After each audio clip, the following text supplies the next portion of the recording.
All right. What is up, good people? Thinker St. James here with you alongside my good friend Chase Parton. And this is the free for all where we go over all of the comedy and the tragedy in the world of mixed martial arts. Chase, how are you, sir? I'm doing very good today. It's been a great day, of course. We had scheduled to do the free for all, and obviously there's some other things going on. Yes, we are aware, but this is what we plan to do. So I'm really excited. I got a good day of stories for you.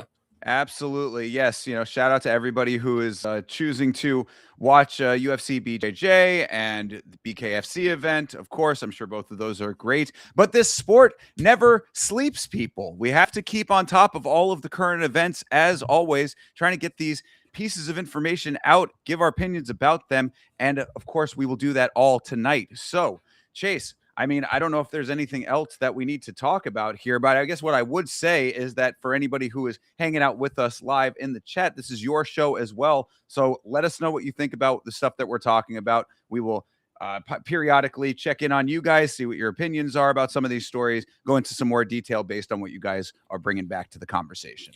No, absolutely. And with that leading into the next thing, I mean, shout out the chat. No, first thing, thinker.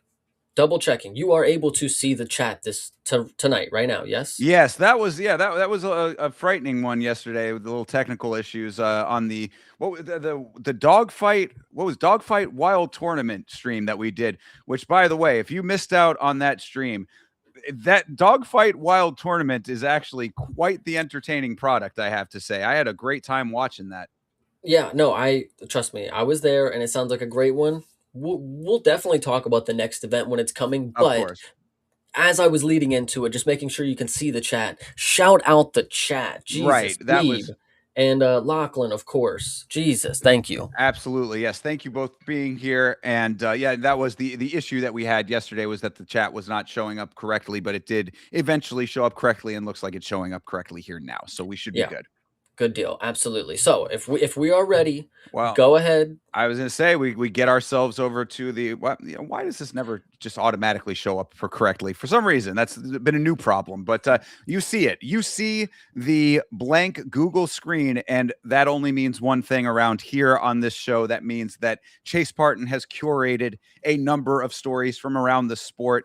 I am not privy to these stories, so this is going to be newly presented to me, and we will discuss them all as they come up. So, Chase, take it away, brother. Well, to first start, I think thinker, you need to start mentally just keeping track. The time that we have to put this together, I really surprised myself because like I'm often like, a day's notice, couple days, I got to get a bunch of things, but it's like at this point, it's like give me a couple hours. Like, bro, the algorithm, it's gonna get me going. Oh, So for sure. just this is a good list of stuff to talk about, and I'm really happy about it because sometimes it just really comes together well. There's a really good flow. There's a good ebb and flow, whatever you want to say. Excellent. Yes, So, yes. if we are ready, this one is a great story to talk about because it has something to do with a fighter that is competing this weekend. So, to start, this is a quick video, but as you can see, Bilal Muhammad get his 50 clean P tests from UFC. Oh, How do you think lovely. about? Well, it's actually from not UFC, I guess. Do they give the Yeah. jackets? How does that work? Okay.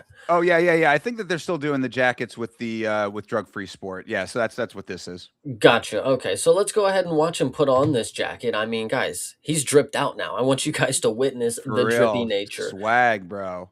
and I'll play it. And then if it's too low or too much, just let me know. Absolutely.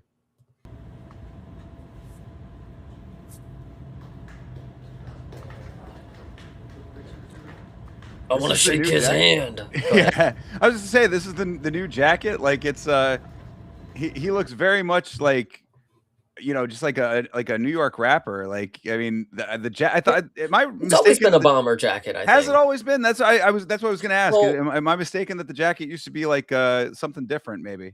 I mean, I feel like it's the one that they gave Jim Miller. I'm pretty sure is like the varsity jacket kind of deal, which I kinda dig it, that's kinda like wrestling culture kinda deal, but, maybe they've done different iterations of it, I mean, if you get 150, I don't think I mean, obviously, it has a different number on it, but you should get a golden jacket, you know what I mean? But Oh, yeah, yeah, well, that's kind of what I was maybe misremembering in my mind, is it's kinda having, like, a distinct look to it, but either way, I mean, not a problem. Shout out to Bilal on that, although, like I said, I mean, he definitely, with the jacket and the hat, looks like a dude who should be out, like, freestyling in front of the bodega, you know?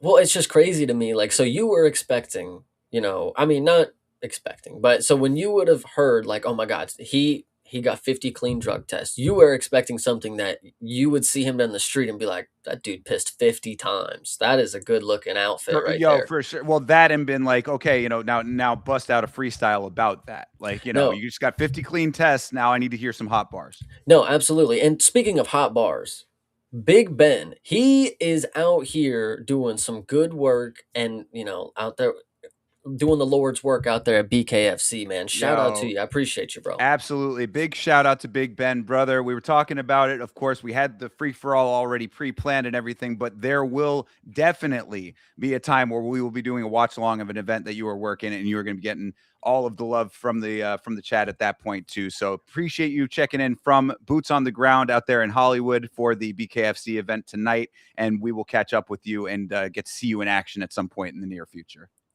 Absolutely, that'll be sick. I can't wait. But this is going to be one of the few where we're actually. I think it's crucial to just scroll some of the comments. Hopefully, they're not too crazy, by the Yeah, way. well, I But mean, before we get too deep in, okay, I go do ahead. want to say Yes. that, shout out to Bilal. I mean, like, Bilal is a memeable character in the sport for various many reasons, but there is definitely some commendability to piss and clean that many times in a sport that is so rampantly filled with people who blatantly cheat all the time. So, I mean, I think that this is something that needs to be at least acknowledged, that this is a good thing. Well, I am also on the side of that.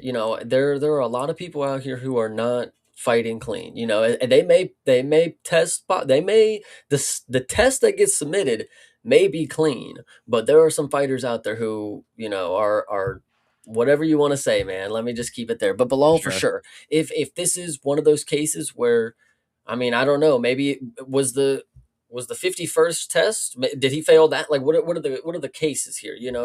50 clean. Is That that would be all of his? crazy if that It has happened, all though. of his, yeah. But is that like all of his UFC fights? Is 50 clean? It's like, is that all of his UFC career? Is my question. Or was there a timeline in between? That's why I think it is crucial to go through some of these comments because a lot of people have a good memory. It seems. I don't know what that's about, but Yeah, that's all pretty right. um, let's see. Let's see. Okay, well, there's a main picture about it right here. Oh, this Sorry. is okay. So what are There's a we? main picture here. Oh, yes, yes, yes. Insane that they've never caught him. So a lot of the comments that I was reading originally were, "How did he get 50 clean?" When this is a lot of people's assumption is that he randomly got a crazy physique at a certain point in his career, and a lot of people are haters, but that's what I was saying is 50 all of his UFC bouts because he may have tested positive 50 times clean. That's fine, but what about before that? Like what are the Well, tested timelines here? negative, but yeah, I mean, Yes. I think that this coincides with his time in Dagestan, if I'm not mistaken. Am I correct about this? Isn't this the time that he went over to train with Habib and Islam and all those guys?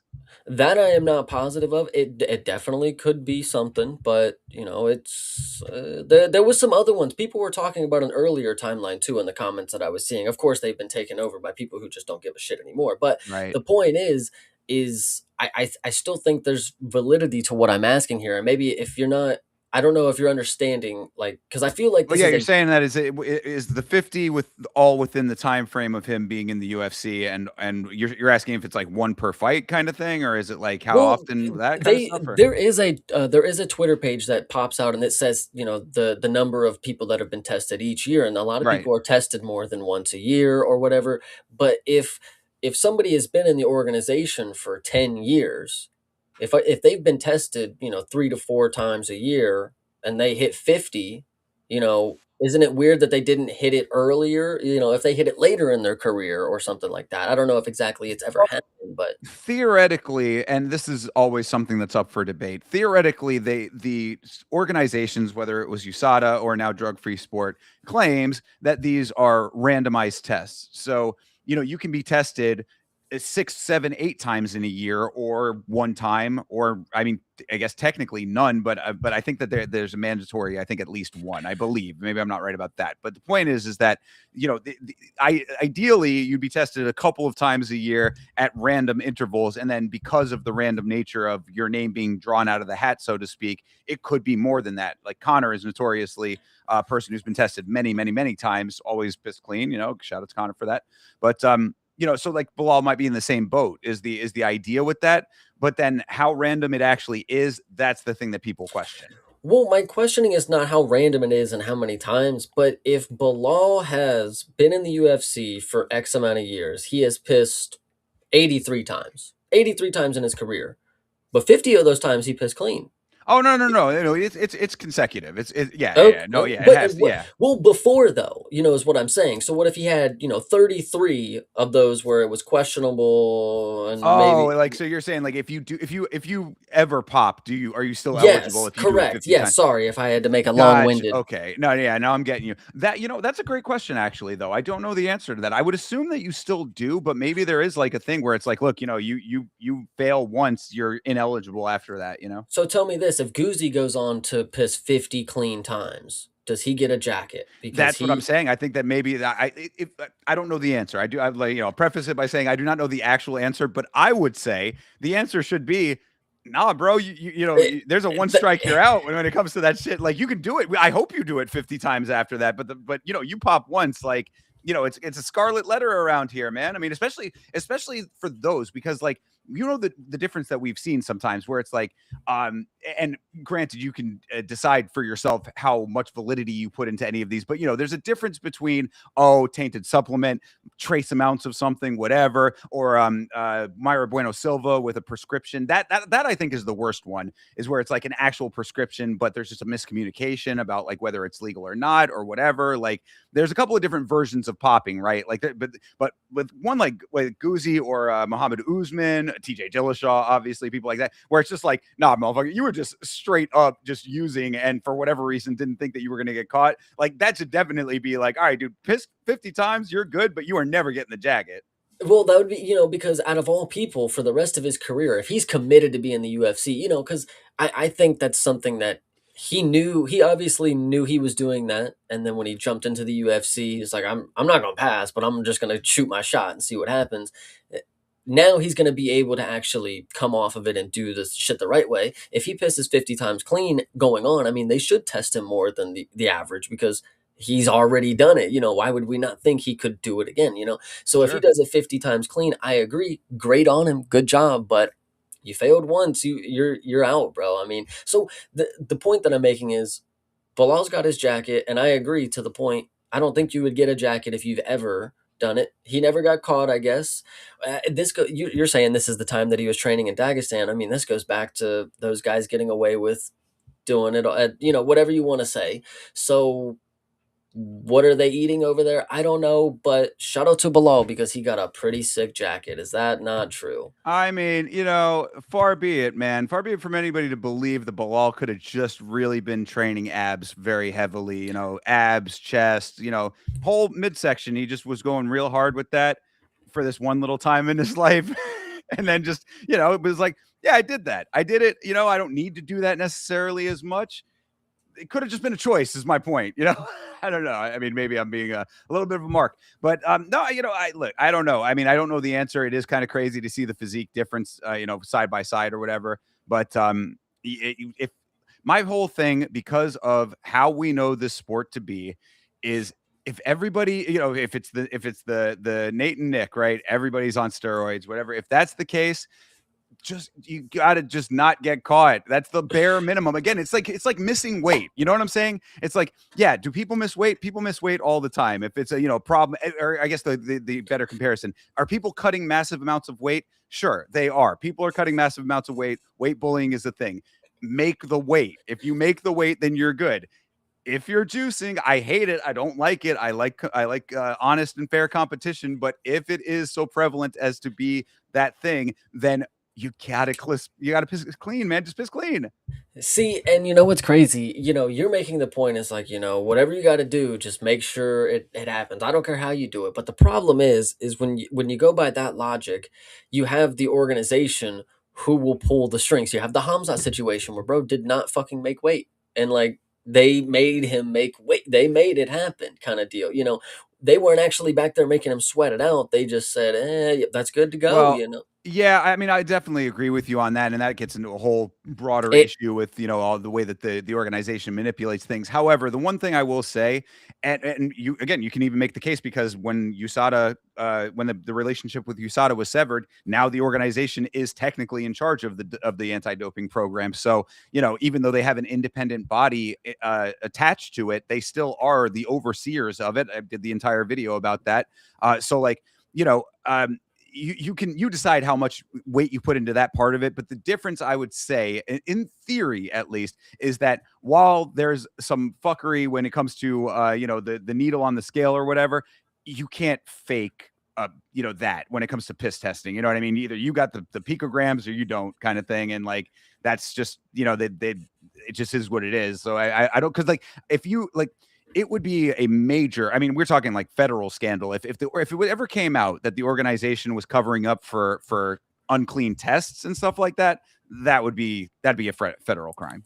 I'm not saying it would go that far, and I'm not saying. I mean, trust me, anybody can have their own conspiracies, but I think potentially there's just some nutritional diet out there that we are just unaware of that gets you in super good shape, and then there's a good workout regimen, and it just comes from Dagestan. Apparently, I don't know. Here, well, I have a genuine question, and this is for the chat, really, and I'm not trying to Bilal actually probably doesn't even fit this, due to religional things, but like Shavkat specifically, horse meat. Like, do we know the nutritional benefits? Like, is it like superior compared to like, y- what I are we mean, saying? it might be, but like, it's certainly not going to get you Alistair Overeem Wait, levels of muscle. well, this isn't Alistair Overeem levels of muscle though. You know, Right. But what is that? I mean, okay, fair enough. But then what are we talking about then? I don't know. I was just curious to see if the chat had any information. Is the horse meat truly something that we could look into? That because that's not something that certain in America and other regions, we just don't do that. And certain people, do they come out with killer genetics because they're getting all this horse meat in them? I don't know. It might play a part, perhaps. I don't know the answer to Fair, that as far as like it being like the end all be all. But I mean, it's good. I mean, I don't think that it's bad. I think I fair. think it's odd that we don't fuck with horse meat more. To be perfectly Mhm. honest, I really don't understand the reason for that. Like, why is a horse any different than a cow? But anyway. I listen. We will save it for anyway. So speaking of Bilal and of course training in Dagestan, I think this is very relevant to the next story. Of course, horse meat aside, Mhm. anybody in the chat, you let us know. But the next story, of course, is somebody from Dagestan that trained with Bilal, and of course, he hasn't been as active as you want him to be. And this Uh-oh. could maybe explain it. This could maybe explain it. Yeah. Islam's climbing.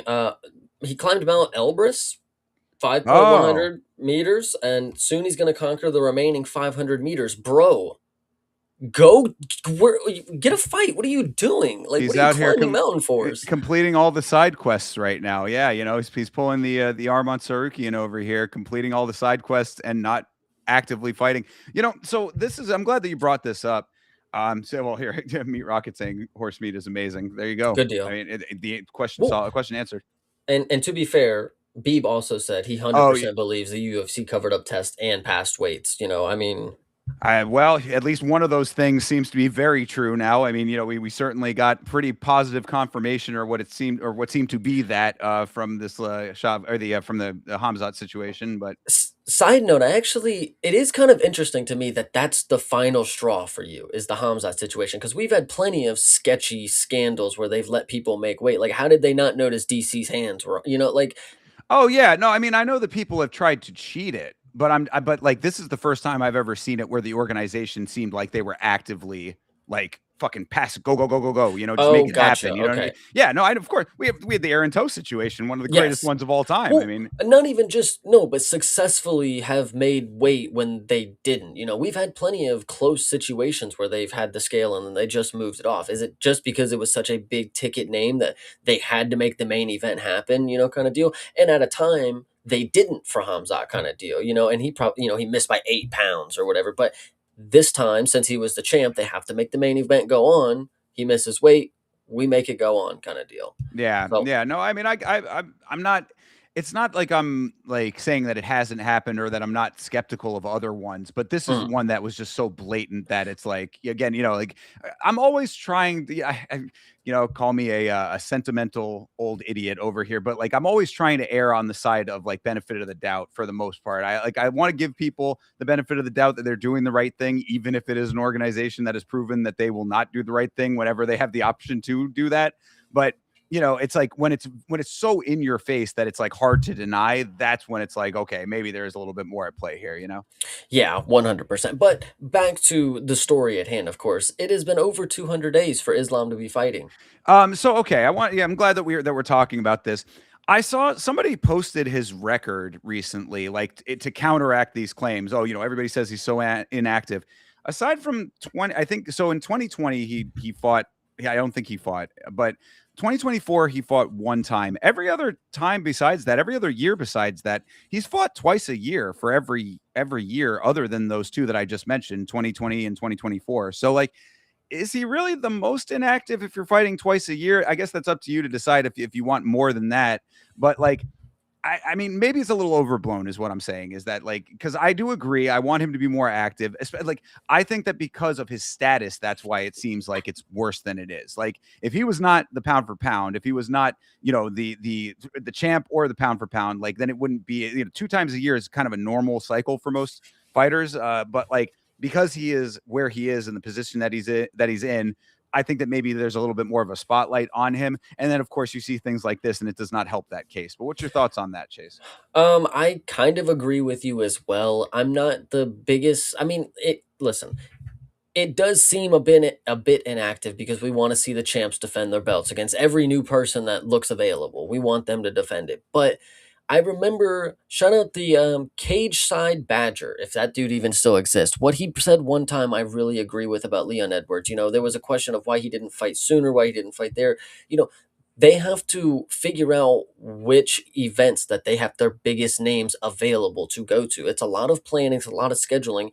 If we can't get him to compete at Madison Square Garden, it's not like, oh, well, yeah, we'll just do it one week out. No, it's not. You can't just Right. do it at the Apex. Like It's a you good have point. you have to Yeah. wait till the next big Vegas event after that. Like you have to just wait periodically for the biggest names like that. Yeah, because it's like, you could have Makhachev fighting wherever, but like is the gravitas of Des Moines, Iowa the same as Madison Square Garden? He makes a good point. Exactly. Yeah, we couldn't just sell out Kentucky the same way. I mean, we could, but it would be not as much of a, whatever. Well, I and, don't and know. You get frankly, I it. mean, like when you're like again with Islam specifically, like it's a different beast. I would say, like because it's like you could say like, oh well, the flyweight champ, maybe that makes more sense that they can fight, kind of anywhere. But like he's not only the champ, now a 2 division champ, but like possibly the best fighter on the planet, depending on how you look at it. I mean, pound for pound, what is he ranked like? I think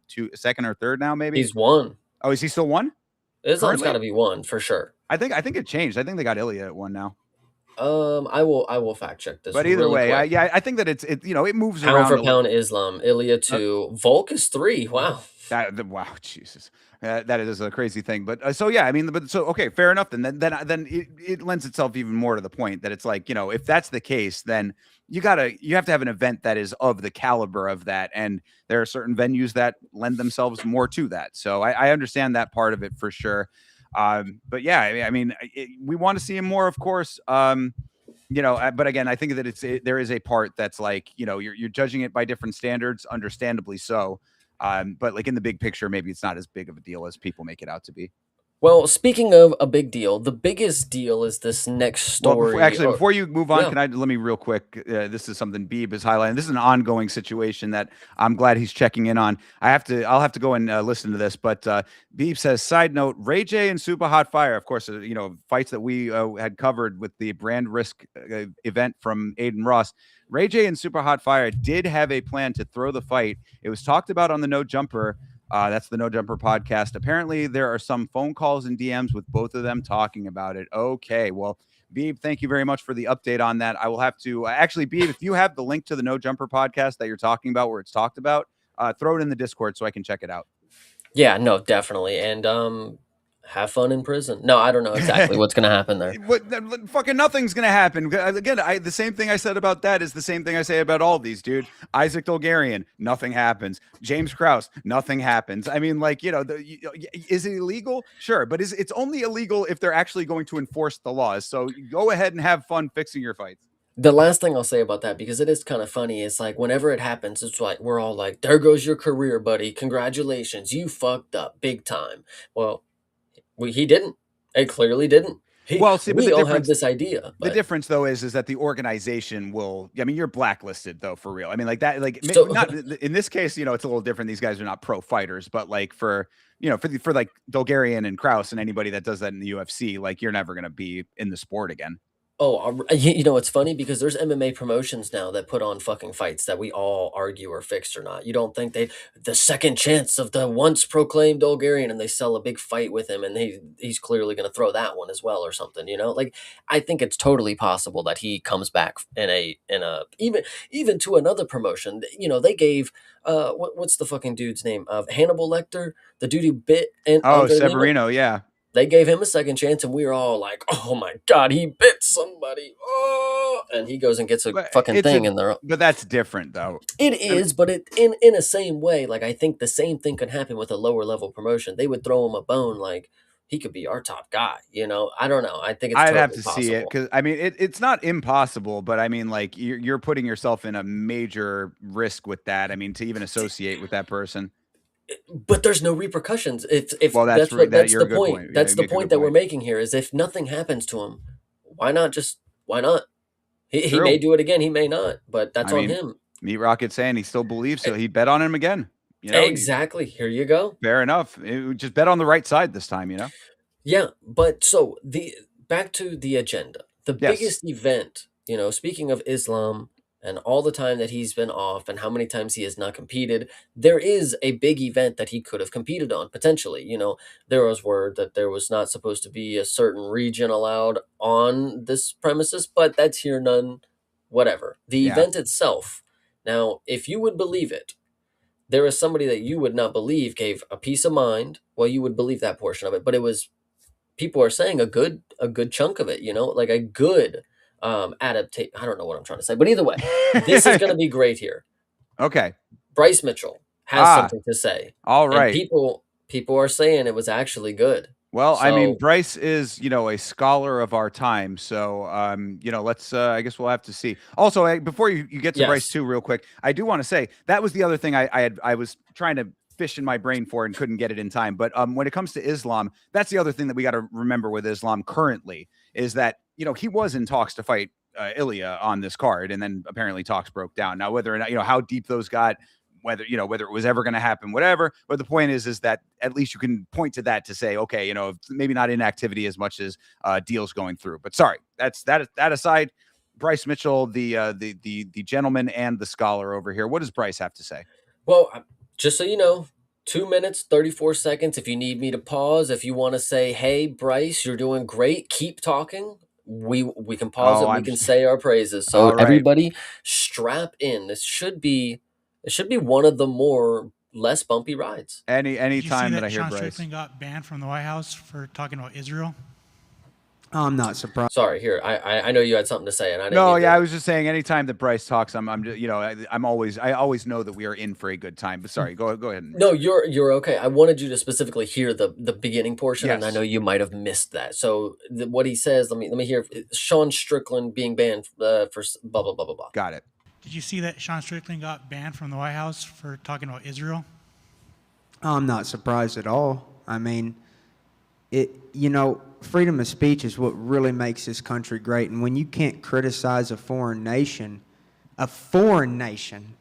come on, man. We ought to be able to criticize our own nation, let alone a foreign nation. In fact, that's the only. Good. Well, first, do we know for a fact that's the case? Did Sean actually get banned from the White? I mean, was he ever going to be at the White House? I mean, like, what's the truth of that? Open to interpretation. We will continue on Okay. with the saga here in a few, of Then, course. I mean, oh, fair enough. Then, yeah. Then I guess my other note would be that I certainly agreeing with him so far. Nation, you're not allowed to criticize.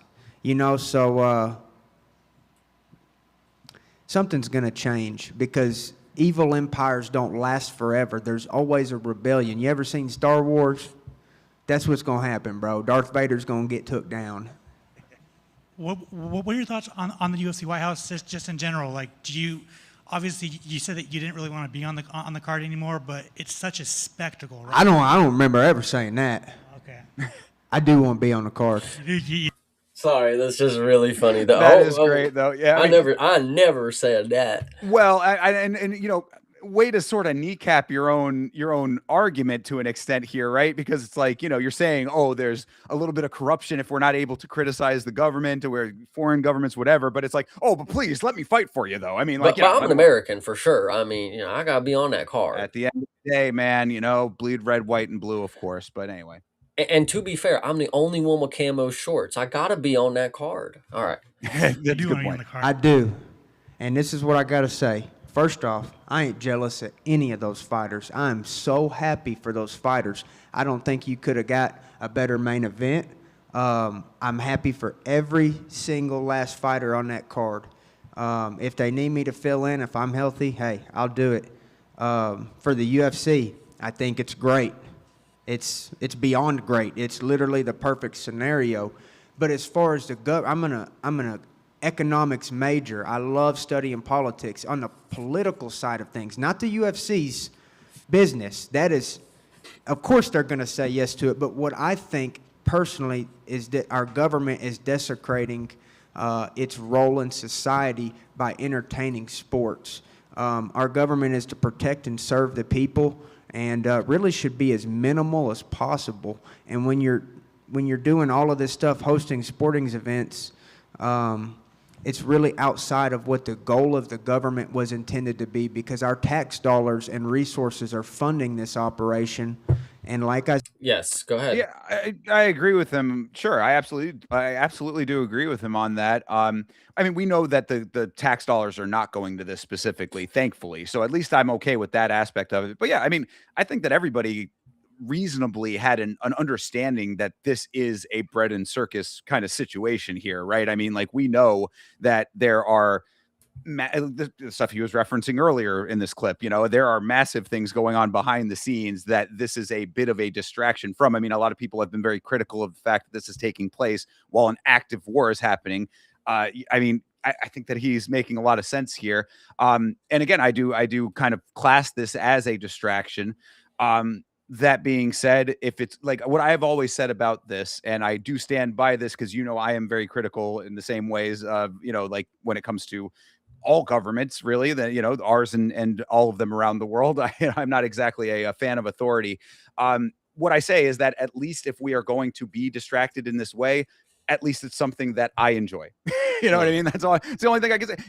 We are going to be lied to. We are going to be distracted. We are going to be deceived by our people in power. It's an unfortunate fact of current era. So if it's going to be that, then at least it's something that I can enjoy, as opposed to, I don't know, a musical act or something like that. Yeah, I would actually agree with you on that. Just and before we get back into it, the last thing is out of all the American sports, baseball, football, whatever you want to say, the fact that it's UFC happening on there, it could have been a fucking basketball court. It could have been anything. They would have made it fucking work, like, of course.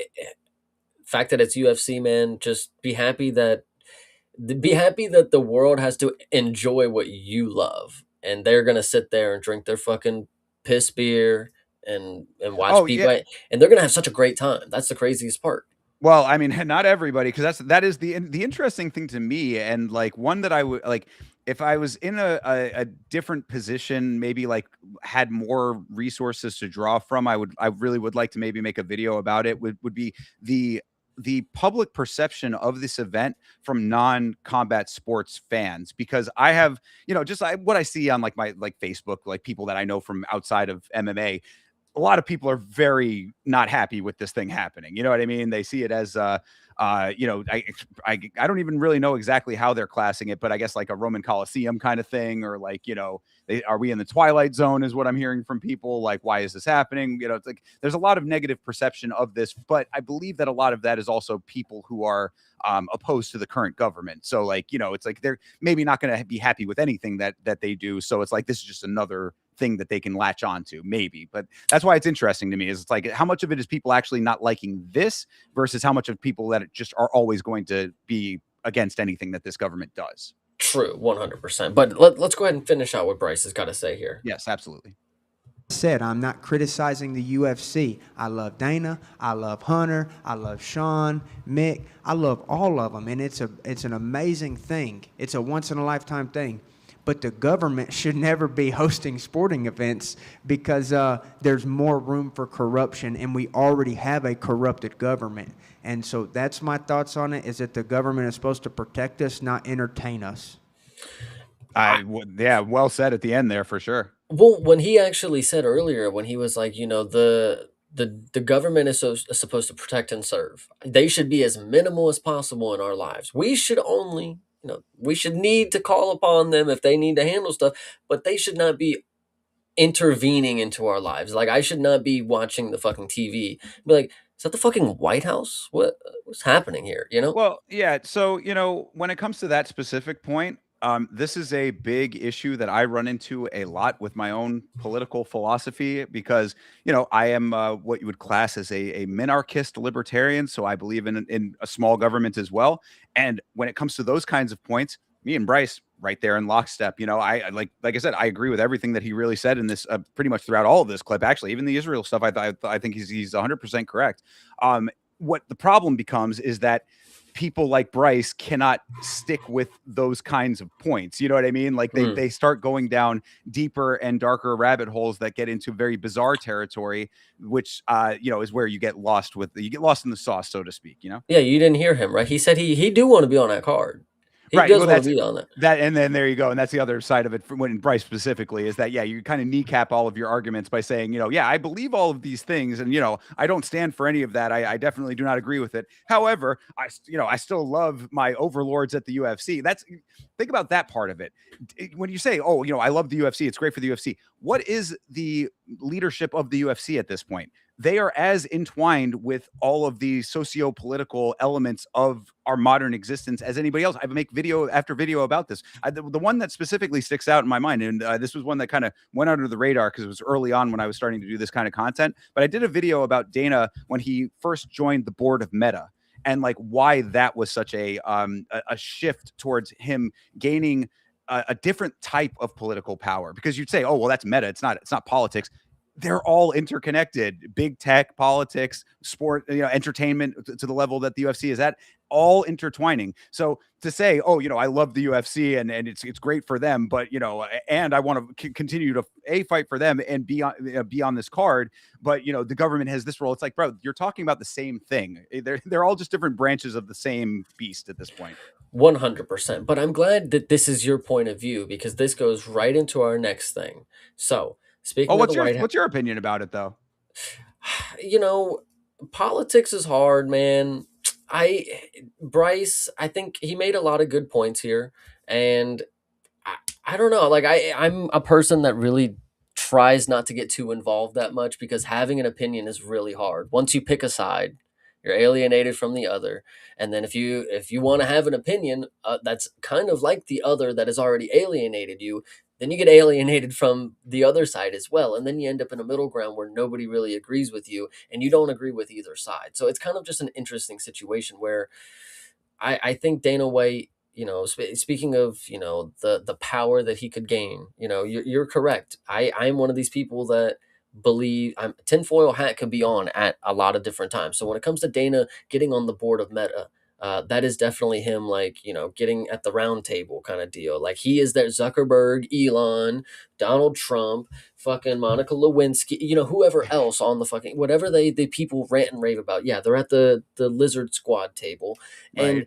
and Dana, you know, being elevated into that position, it just kind of speaks to who he is as a person. A lot of these people, the way that they seek that level of power, what they have to do to get that level of power. I mean, you've heard stories, guys. So would you like to believe Dana White is the first person to get to the top of the chain and he had to do no scandalous things?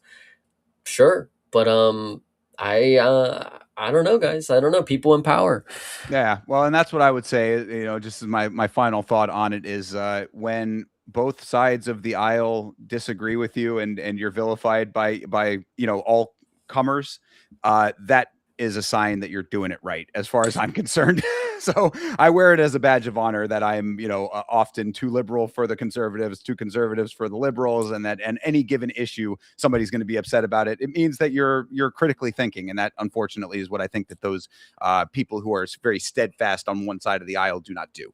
All right. Speaking of critical thinking, this Yes. next one, and this is still going on to the same topic. So I'm really glad that we're having a very good conversation about it, because here was 6 months ago. I want to play a clip for you off an Aiden Ross stream with Sean Strickland. Okay. You're prepared. Yes. Yes. Yeah. I think I've heard this quote, but I haven't heard it from Sean directly. So yes. Okay. You're going to hear a lot from Sean. Okay.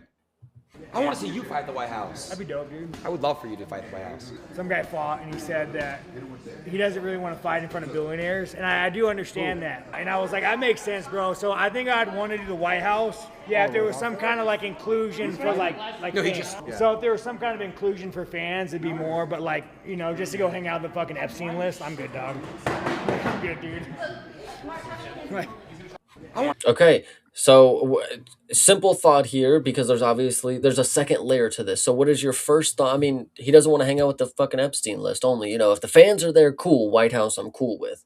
But if it's no fans and a White House, I don't want to be there. So quick thoughts? Yeah, I mean, I think that that's completely reasonable. I don't really even have too much. I mean, yeah, sure. Yeah, sounds fine. The real thought that I have about this clip specifically is, look how disgraced he feels by hanging out with Aiden Ross over here. I mean, like, God, he must be hating his life right now so badly, being associated with this influencer, because of course Sean is not one of those. Yeah, but speaking of not being an influencer and obviously hating his life, specifically in this clip, I want to show you a clip where he's not hating his life, because this came out like yesterday or something. But here is a Sean Strickland apology. I mean, just look at that freeze frame, by the way. I mean, that's a classic Sean pose right there. But anyway, yes. Okay. So he's apologizing for something. For something. We're going to listen to it together. I don't really, All right. there was a big long quote, so we'll have to hear it. Yes. Well, you guys, I'm not surprised, but I got the call. I got the call. The UFC higher ups called me, big names, and they said, Sean, I gotta apologize, but you're not Israeli enough to go to UFC 250 Israel edition. The White House didn't clear you, and I'm not really surprised. I'm not really surprised. So, I think moving forward, I would like to just apologize to Israel. I'd like to say I'm sorry. I'd like to apologize to Trump, and I just want to prove that I'm Israeli enough for you guys. Like, for instance, whenever the list disappeared, and Trump goes out there and says to everybody that he can't really go into it because people that by association will get prosecuted and their names will be tarnished. I want to apologize because I don't want them to be prosecuted. Or when Trump goes and bombs the fuck out of Iran that no Americans agree with, that costs Americans $5,000 to $15,000 to go fight Israel's war. I want to apologize. Sorry, I've been a critic of that. My allegiance was apparently in the wrong place, and I just want to apologize. Or when Trump goes out there and says, hey, Trump, your approval ratings are the lowest it's ever been across all demographics. And Trump says, well, you know what? I have a 99% approval rate in Israel. I want to apologize, and I want to repent. Apparently, I'm not American enough to go to Freedom 250 But I still got my ticket, so maybe we'll just go. I'll bring the belt, and we'll just stand outside the gate, and we'll just let them know what we really think about Trump and Israel. Okay, so there is a classic Sean Strickland video. What any thoughts here? Yeah, I mean, ironic to me that Sean thinks that it's those things specifically, like it's not all the other fucking dumbass things that he says. You know what I mean? Mhm. Like it's like, okay, I don't know, because I don't know if that's actually like what happened or not. I mean, like we're hearing it from him in this weird kind of vague way. We're hearing it from, the other source over there, the guy that was asking Bryce the question or whatever. Hard to know exactly what the situation was, but why would he have even been at the show either way? I mean, like he's not on the card. He wasn't going to be on the card.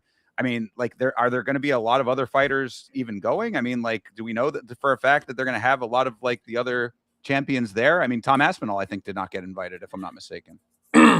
Hold that thought. I'm glad you have this opinion. So, yeah, I mean, Sean Strickland, my point, I think there could be a lot of other reasons why certain fighters are not going to be there. They're not going to have a champions row, which could have been kind of cool, but they're not going to. Sean Strickland has also fought another fighter in the crowd before. If you guys not remember him, and so like, Of who's to course, say yeah. what Sean Strickland, what they're thinking this? Because in the public's mind, oh, doesn't he have Sorry. a criminal record? Hmm. Yeah, and well, and I was just going to say, sorry, kind of piggybacking off of what you're saying there with that, Lachlan coming in doesn't have a criminal record, Secret Service won't allow him in just for that. I mean, that is not necessarily true because Derek Lewis also has a criminal record and he's fighting Correct. on the card. So I think it's a little bit more selective than that. But regardless, I think that the issue is more just that like it's not that there you already knew the type of people that were going to be at this event either way. So it's like I think that this Sean is more using this as he's capitalizing on something that was going to be that way regardless of all of this. He's just Correct. kind of like utilizing this as now another element of his own platform, which Sean always has a knack for doing. He'll always figure out a way to turn it back to his socio-political viewpoint. Well, and I think, specifically from the point of a casual viewer, those guys that wear the suits that are thinking this is human cockfighting, they see Sean Strickland, they see how deranged he is, from their point of view, they think he's the craziest guy ever. We obviously know it's kind of a facade. We've seen him hugging and shit with Hamza. But to the average viewer who doesn't know much, they see this guy, he fights in the crowd with other fighters. He's so deranged on social media. He drives and crashes his motorcycle. We cannot have him at the White House. Too wild, but he's the American psycho, dude. Yes, He's exactly. too crazy. He's too unpredictable, too explosive. Oh, I could not watch that. Yeah, exactly. Yeah, you've got the the ambassador for Macedonia, as I've said. They're viewing all of this, and Sean Strickland being the American representation. Yeah. So again, I think that this is there's probably a lot more that has gone into play here than just you don't like Israel, bro. I mean, I'm sure that there are plenty of fighters that have opinions that are contrary to the current administration when it comes to that point. And to shout out the chat really quick, Yeah, I'm I seeing hear this. the BKFC stuff. We What apologize for you guys with What all the happened? corruption.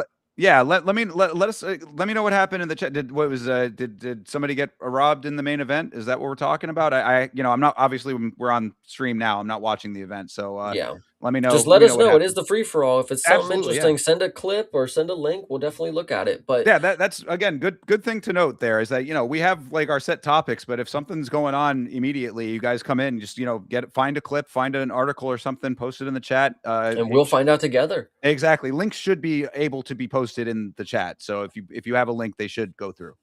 But going back to a point you made just a minute ago, and I am so listen, I'm so happy because there's no way for you to have any other opinion after what you've said. Are any of the champions going to be there? Why would they? If like what's the reasoning here? So yes, you had already spoiled it. Tom Aspinall is not going to be at the White House, but Brother, they cannot take Kid Rock's seat away to give it to a champion from the UFC. What are we talking about here, people? Kid Rock, Nicki Minaj needs to be there. I mean, the like, Pauls the Paul, there's two of them. They both need two seats. and their wives, they're And both they're married guys. come Come on, on. dude. What are we talking about? So I'm glad you say it. It's a joke, but it's not. So I want to hear Tom Aspinall say it. Because before we start, because I can already tell you what I'm gonna hear. I'm gonna hear this dude have with a piss poor attitude, like they didn't fucking invite me to the White House, bro. I Like, mean, come on, it's because Dana hates me because I sat out for my eye are injury. are we? But is he wrong? Is he wrong though? Did any other U.S. are any other champs? No, you're yeah, okay, you're right about that part of it. I'll give you that. But I mean, to think that, like, to say that there's not a truth to that, like, two things can be true at once. You know what I mean? You are correct, and like I do agree. Like, oh, the heavyweight fight it's a title fight that's happening. Why wouldn't he be sidelined? It's like, yeah, that would be the normal thing at a UFC event, brother. You don't get to just piggyback off of the White House's fucking publicity after you done sat out 7 months. True. So, I'm, I- you know, Ilya. Who the fuck is sitting that sideline for Ilya? You know, who is Islam there? No, Right. Tom Aspinall. You are like, so I can already tell it's because Dana White hates me. It's because it's like, no, because there's other it's the same thing with Sean Strickland. There are more factors to what's happening other than everybody thinking Tom is just a little fucking wimp, you know? So like we're going to get into it. Okay. Let's listen Yeah. to it. All right.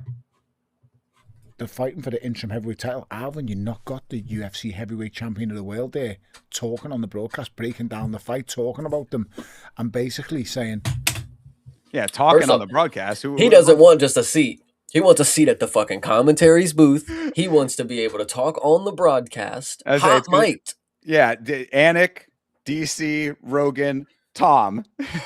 These are the people that like they get interviews, bro. Like, But this is you know, what's and red, that's so like- funny that you just said that too, because I was literally thinking the same thing. I'm like, bro, you know, I had heard somebody else, another YouTuber, was talking about this. They were like, bro, if you have a podcast, you can just you just are legitimized. Just like how are we not having like that level of legitimacy just off of having the show? Because like it does seem you put a mic in front of somebody and then their dumbass opinions just get like amplified as if they are like sound and logical opinions. This is a bad take. Absolutely. But before we get too deep into it, there was a disqualification in BKFC. Yes, A takedown is apparently illegal. In bare knuckle boxing, yes. Yes, yeah, yes, that absolutely. would 100% be illegal. You cannot, yeah. You But I mean, cannot take people down. Well, but so what I mean, I'll have to see the clip. I was actually Can't kind of do spinning back fist either, from what I learned, which is pretty crazy. Yeah, pretty wild that that's the case. But yeah, so Julian Lane did a takedown in the main event, and the fight was ruled a disqualification. Now we have seen people go like, did he actually like shoot a spear? Did he go for like a double leg tackle takedown, or are we talking about a clinch gone to a takedown? Because we have definitely seen people go to the ground before in BKFC, like just as a natural course of the fight. If he was specifically setting up a takedown, maybe that's a little bit different. I'd have to see the circumstances, but we're obviously hearing it from the chat that there's a little bit more at play. So I would also side with you right there, because from what I saw, Jake Paul, dude, at Anthony Joshua was shoot takedowns for 8 rounds or whatever, 10 rounds, whatever it is. So if you want to call those takedowns, sure. But is that disqualification worthy? Like, was the fight close, or did he just get upset? Did he want to bang too much and he had to take him down because he was getting banged up? I don't know. But point is, appreciate Nav for being here. That's the main fucking point. Shama, Nav one and now. I appreciate you, brother. You are the best. But if you are ready for some more Tom Aspinall slander, I am ready to keep by all giving means. it. Absolutely. I mean, I'm fighting the winner because I'm the champ. I'm the real king. So have you got any plans, Tom, to be there? No, they've not asked me. No one's asked me yet. So how insane is that? I mean, imagine someone fighting with the heavyweight championship of the world and Usyk not being around to talk about it and commentate on it, especially if he's not actually in camp. I get it. Or Fury Magmadov without AJ there, for example. Exactly. You know, I'm trying to point it. Sorry, especially, he said, especially if he's not in camp or anything. So he's irrelevant. Who is this guy? Like, this guy is he's like, this dude is like just spamming L's right now. I mean, like, but anyway, what I wanted to say too, though, just real quick, also to comment on what Tom said. Tom did not say that they specifically said you don't come. They said he said that they have not asked me, which the clip is not over. Okay, fair. Yeah. So, but no, yeah. I think it's very funny that his point is like, yeah, if you're not in camp, you're just chilling around with the heavyweight belt. Why would you not get an invitation to go sit there and talk about the fight in front of you? You're the king. You have no reason to defend your belt. You're not doing shit. Do you know how like down to the minute and the second this broadcast is going to be like timed, and like the way that the workflow of the, like, these people, again, I don't like to like be the, Mr. behind the scenes guy over here, but like they don't have any frame of reference for how a live production is operated at this level. I mean, like, there's no No, way that there's going to have random, times to be like, okay, you just go and hang out and talk for a while. Like, I mean, they might have a section for something like that, but I doubt it. no, bro. This is the and like, bro, I'm not trying to say it's all Tom Aspinall fans, but it is a good deal of them. They think this dude is the most special guy in the fucking world. He can do whatever the fuck he wants. Yeah, give him he gets a fucking time to talk. What are you talking I mean, about? he is the heavyweight champion of the world. I do think that there's a level of understanding that he should be treated as such. But again, I don't think that this is they're they're two different issues right now. It's like, he's not being treated correctly is one issue, and the White House card being a unique beast is a different issue. You know what I'm saying? Yeah, but let's let him continue. I'll hold off a lot of my other I comments. understand. I was saying, I understand that you really want to hate on Tom Aspinall, bro. I get this. I get it. Done. It's not done. Trust me, it's Okay. not done. All right. These things, and when big fights happen, the champ is usually there. When you're fighting to face the champ, he's there on site. To not have Tom there on that night will be a crime. Disrespect you? Like, do you feel disrespected by To it? be honest, I've never really thought about it until you asked me. No, I don't feel disrespected. W. Yeah, I was gonna say big major W. dubs right here. Exactly. Tom recognizing that it's not that. I mean, I think all these fighters have main character syndrome to an extent. Sean definitely, and now I mean, like, anybody else who thinks like Sean, I think is like a little bit of a main character syndrome kind of situation, bro. This is way bigger than you or any other fighter. Like, even as a champion of this organization, this is outside the normal scope of all of the regular trappings of a UFC show. You're not going to be seeing the crowd cam and, oh, look, it's Luke Bryant, and oh, look, it's Sean Strickland in the crowd. This is not like the T-Mobile Arena here, people. Correct. So anyway. Yeah, no. So let's continue on with Tom. Why though? Because you're the champ, Tom. They should come to me. No, I agree, but if they call you and say, Tom, we want you. Oh there. yeah, I'd be there. Exactly. If they ask me, I'd be there. But sure. It shouldn't be. He has to be there because these two are fighting to face him. He's the champ. Yeah, if they ask me, I would definitely go. It's quite simple. He's got to be there. I don't understand how he can't be. There's two fellas fighting for the interim title. The interim title leads to the heavyweight title. He's the heavyweight champion. It's like if you call me whatever. If you took all of like Tom's like Twitter support and just like condensed them into a human being, it'd be this guy. I think what's also interesting is, like, I personally, to his point, is like, bro, you're the champ, you got to be there. This is a whole new fight because the champ can't be there. Like, what can I say? I don't think, like, this is a whole new beast. This is an even bigger fight. Crazy enough to say, like, his spot got taken because he is unable to perform. This is basically the fight for the belt, because if he can't come back within a more reasonable timeline than 7 months as it is, hate to break it to you guys, no, we're gonna have a new heavyweight champ. So yeah, it's crazy. No, I agree. You make a very good point with that for sure. I definitely agree because I mean, and I don't know if this is another one coming up. So I don't want to jump the gun, but Michael Bisping had some You comments. motherfucker, God, stop. okay. Let's listen to it. Listen to it together. Okay. Yes. Michael Bisping did have some comments recently about this. So let's go ahead and listen to and before you do, Yes, let me go ahead. just real quick. I want to read because I know that the chat's been interested in this BKFC thing going on. So NDT, shout out to NDT, by the way. Appreciate you, brother. NDT says, no, it was like third round and Lane caught perfectly timed takedown with momentum, first time of the fight, and was immediately DQ'd. Absolute BS. He didn't have a single point deducted before, pointing to an absolute rigging. Okay. Yeah, so yeah, it's basically, it sounds like Lane did go for like a legitimate takedown, but it went instead of it being like warned or anything like that, like they just DQ'd it off rip. So well, it's boxing. You can't shoot takedowns. That's kind of my thought. Yeah, I mean, it's kind of my thought too, guys. I mean, like, I hate to be contrary, but like, Julian Lane has been in BKFC for years now, bro. Like, he knows that he can't be going for takedowns. We literally just saw him with Dustin Paige have a great fight. So like, and the other thing too that I I'm not trying to diss on my man Julian Lane. Let me bang, bro. I appreciate the guy, but I did hear that the dude he was fighting was a legitimate beast that he might have had some problems with. So I Oh. just saying, I'm just saying. I mean, like, I don't know. I'll have to watch the clip, of course, but like, based on all of those things, it's like, is it really corruption or is it really just he shouldn't have done that shit? And let's see here. Beeb also says, before we get into Yeah, this, I sure. still don't understand why Surreal is here. I rather have have a dice roll and have Alex versus John.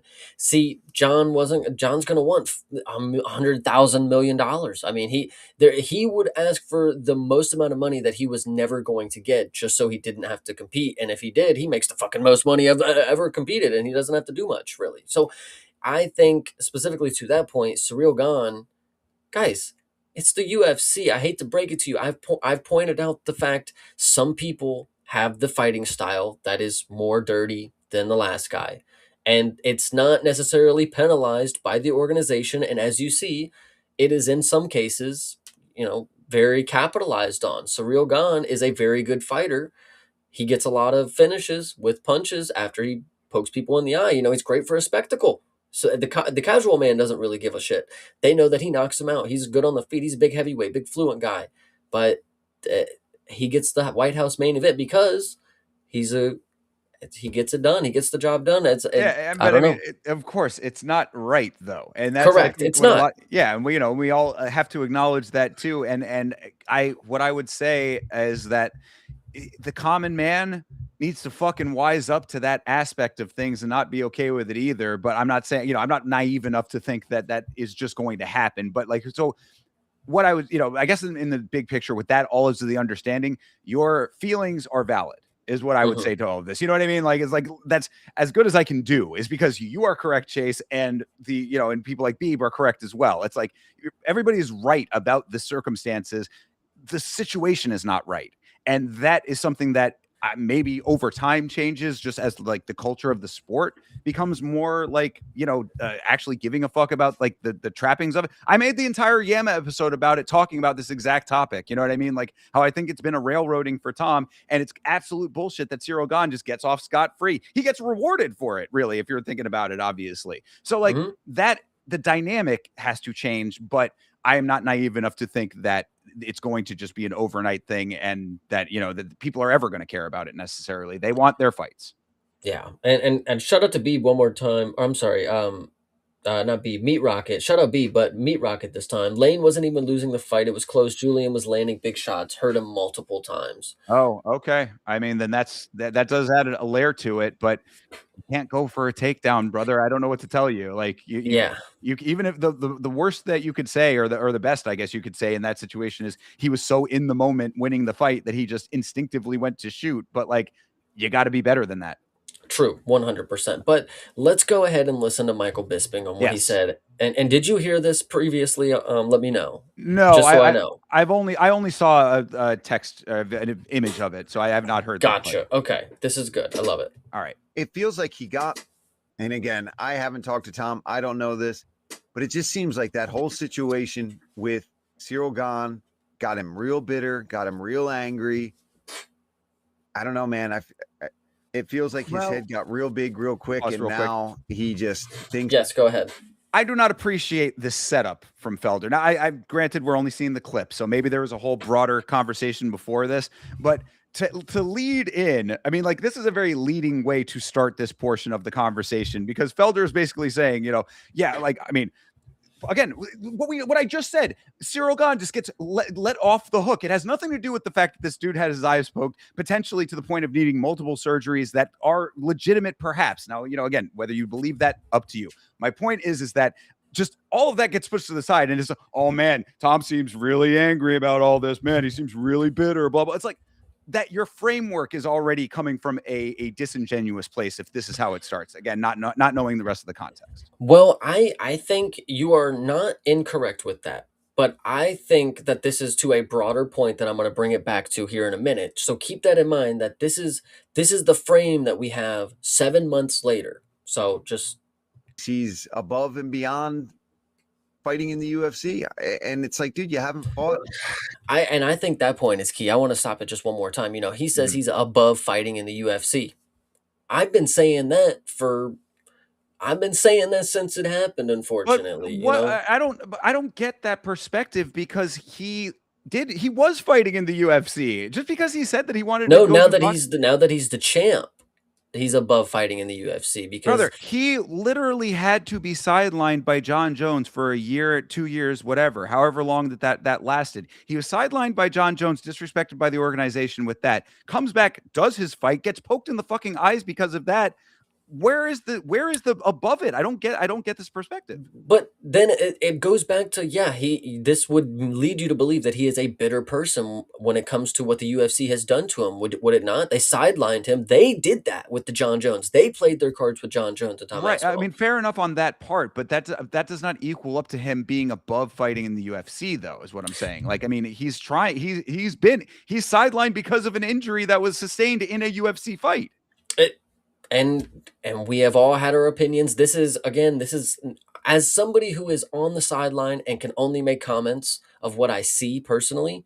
I have made this as observation months ago, and I'm not trying to gloat or say that I've had the galaxy brain here, but now you're seeing the fighters, the people who were there. You know, some people had the balls to say it a while ago, like, "Come on, we've been poked before." You know, Aljamain Sterling, one of the main dudes that came out and actually said, like, I know what it's like to be in this position, kind of deal, and everybody shit on him for it. But now we're getting the people that actually come out that have been waiting, not waiting, but like waiting for Tom to actually come around for something good. And it's been 7 months. And I'll get to the broader point of this when Bisping starts talking, but it's been so long that even the people who supported him are starting to actually finally get around to it.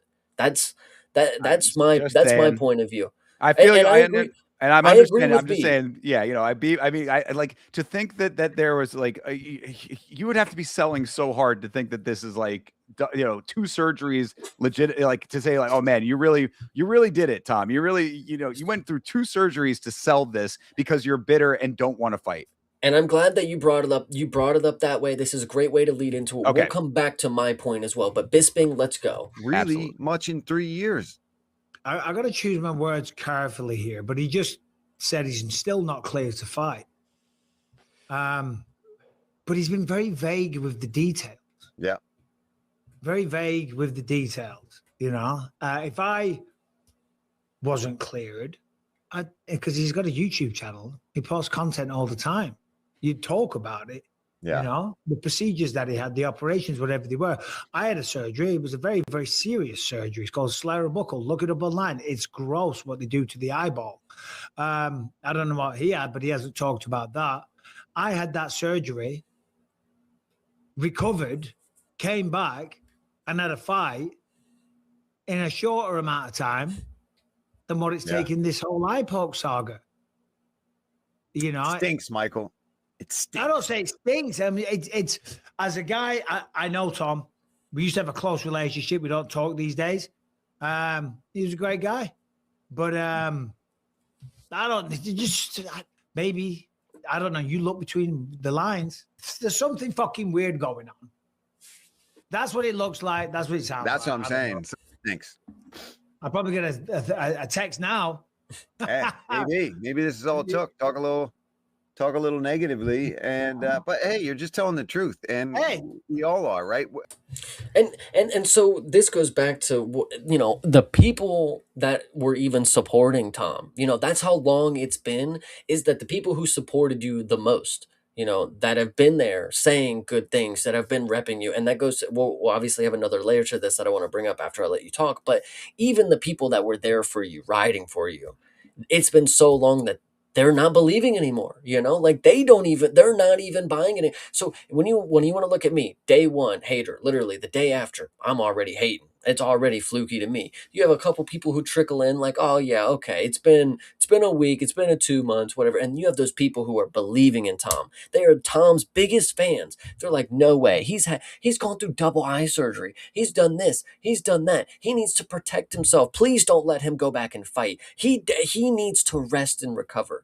That's fine. But you just heard a man who has one eye now, which a lot of people want to say, do you want Tom to have one eye because Chase Parton wants to watch him fight? No.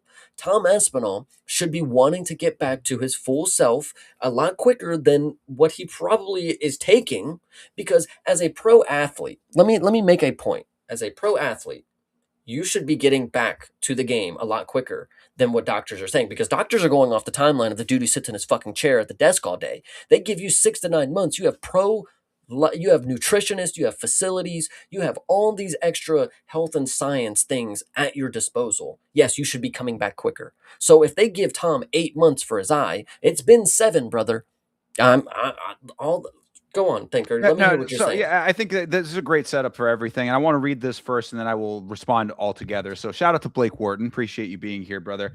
So he says, Aspinall letting Eddie talk him into corners. Aspinall fired his dad as manager, who agreed to his contracts. Now, I'm going to put the Eddie Hall, or the Eddie Hearn situation, excuse me, Eddie Hearn situation, put that to the side.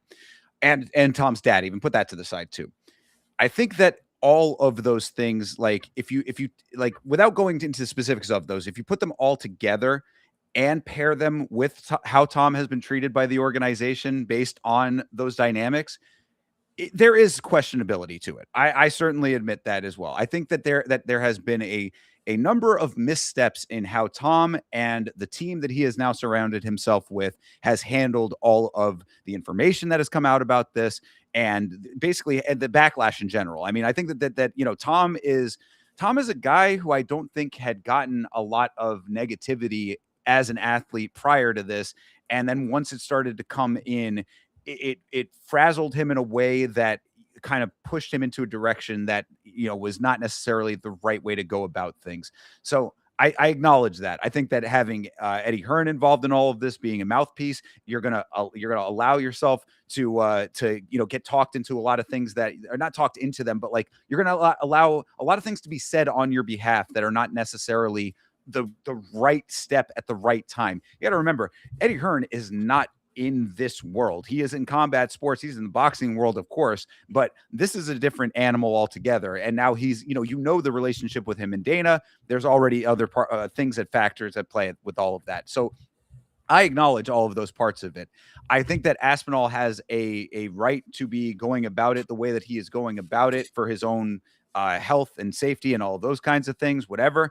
I do think that what Bisping is saying, I guess where I'm kind of landing is I believe that there's elements of truth on both sides, and the middle is kind of the gray areas where I sort of land with all of this. I acknowledge that Bisping is correct. Tom was what I would say, going to maybe more agree with you, Chase, is I know that, you were saying after the eye pokes happened, Tom was right out there on social media. He's in the doctor's office with the camera crew, whatever. He's giving us all the updates there. Where is that now? You should be doing the same amount of updating, because Bisping is making a good point. What's the answer right now? I mean, we're getting nebulous information or no information. It's been a long time now. I mean, way longer than any other eye poke. I even have to acknowledge that aspect of it. I was, I made the entire Yam episode defending Tom for his actions here. This is a very long amount of time for an eye poke. I need what Bisping is saying. I would need an actual legitimate thing to latch onto to say, look here, look what the X-ray shows. Look at the corneal tear or whatever it is. Tell me what it is, because I don't know. You know what I'm saying? But I would need that to be able to defend this a little bit better, because it does seem like it is more gamesmanship at this point than actual reacting to physiology with the biological elements. Yeah, I remember I said something along this lines, and I want to hear if this still rings true in your opinion. I remember saying Tom Aspinall, for him to have stopped a heavyweight main event title fight, this would have to be he would have to make us believe that this is the worst eye poke that has ever been suffered in the UFC. And here we are 7 months later. And would you think this is the worst eye poke in UFC history based on the footage? And then now we're 7 months later. I mean, statistically, yes, this is probably the worst eye poke that we have seen. Rose Namajunas got poked in the eye, a week after, I'm pretty sure, had surgery, and she's in camp getting ready to come back and fight. So again, when you when you play in this whole timeline, I love when people bring up the, oh, so you're a doctor, you're an eye doctor now. It's like, brother, he won't tell me what the doctor said. There's a clear That reason why. right. Like, That's where I certainly agree with you. And that's why I brought up the fact that he was right there with the cameras in the doctor's office up front. Bro, you got to keep that same energy all the way through. Like, because I want to believe, like I'm saying, I do not personally feel, and I mean, look, I will admit to being a mark if this turns out to be the case, but like it would seem very crazy to me that anybody would go to this extent to have a double eye surgery only to cover up a lie. You know what I mean? Like that is a commitment to the bit that seems to be beyond the pale, I would say. So, but you gotta give me the updates to make me believe. You know what I mean? Like to be like, okay, look, here he showed you right here on the chart. You know what I mean? Like I need more. I need to latch on to something. and I think what's even funnier is at the initial of when this happened initially, so many different theories go around. He's got Brown syndrome. And then a week later, he can't even, his dad came and said he can't see out of his eye. He is completely blind in one eye, is what his father went on a social media post and said. And then now, where are we? 7 months later, where's dad? Why is dad not saying nothing about Tom? I'm sure Tom's driving around in England. I'm sure he's having a good old fucking See, time. all right, but that's where you lose me because we don't know that. I mean, we don't know exactly. But again, this is where Tom himself could let us know. You know what I mean? Like we don't know the answer one way or another. But Tom has a full camera crew. He's got a dedicated social media guy. Like we need the information to be able to say one way or another. Because I would say there is a potential for him to possibly be like partially blinded in that eye or in one of the eyes or whatever. You know what I mean? Like there's potential for that to be the case, but we need to know the answer one way or another. And see, and this goes to another point that people have been making is so Tom Aspinall should go blind because you and other fans want him to. It's like, no, it has nothing to do with me. It has nothing to do with the fans. Tom Aspinall should be rushing back to get healthy. He should, and if he is, fair to him. I don't know anything. You're right. I'll whatever. Tom Aspinall should be rushing back to get as healthy as possible because he is the heavyweight champ of the world. He needs to be in shape to defend his belt. I'm not saying he should go out here and lose his fucking eye, but Michael Bisping did what he did because he loved martial arts. He didn't do any of that because I said so. He didn't do that because anybody in the fucking nosebleeds wanted him to die in there. No, he wanted to compete in martial arts because even with one eye, he thought that he was capable of doing it. And Yeah. that's where the competitive nature comes in. And Tom Aspinall, again, maybe it is true, but from my personal opinion, if you are somebody who is in this sport, you love martial arts, obviously you have gotten this far in life for the love of martial arts. Is the love not there anymore? That's what I would question to this Well, 7 months later, if it is all a gimmick. I'm just saying. And that's also kind of where you lose me a little bit too, because this, I mean, this again, another thing I said in the video where it's like, yeah, we all want to have the idea of like, the warrior spirit and the doing it for the glory of it and all that. This is a professional athlete fighting in a $7.7 billion sports organization. Like that element of it kind of goes out the window a little bit to me. I got that. It doesn't resonate as much with me, I would say. But then, because there are people, you've seen them. You've seen people Justin Gaethje fought a guy with one fucking arm. We've seen a dude compete in grappling with no fucking legs. There is a dude in the UFC right now, currently, who has one eye that works, and he is 18-1. Mr. Tom Aspinall, I'm just saying, you should be a little more grateful. And I listen, take your situation as serious as you want, but plenty of people from the time the sport has begun have been poked in the eye and they have not taken 7 months to recover. So again, it goes back to what I said before. This better have been the worst eye poke in UFC history for it to justify a heavyweight title fight being stopped within 30 seconds because he already said he can't see. Like that's the point that I think is crucial to make. That's just my opinion. I like it. I'm with you on that. I understand your feelings on it for sure. Well, we do have an active conversation going on about it in the chat. So let me get to a couple of these here. So Sanjay is here. Shout out to Sanjay. Appreciate you being here, brother. He says he has a doctor's note and it's obvious he got his eyes shoved into the back of his skull.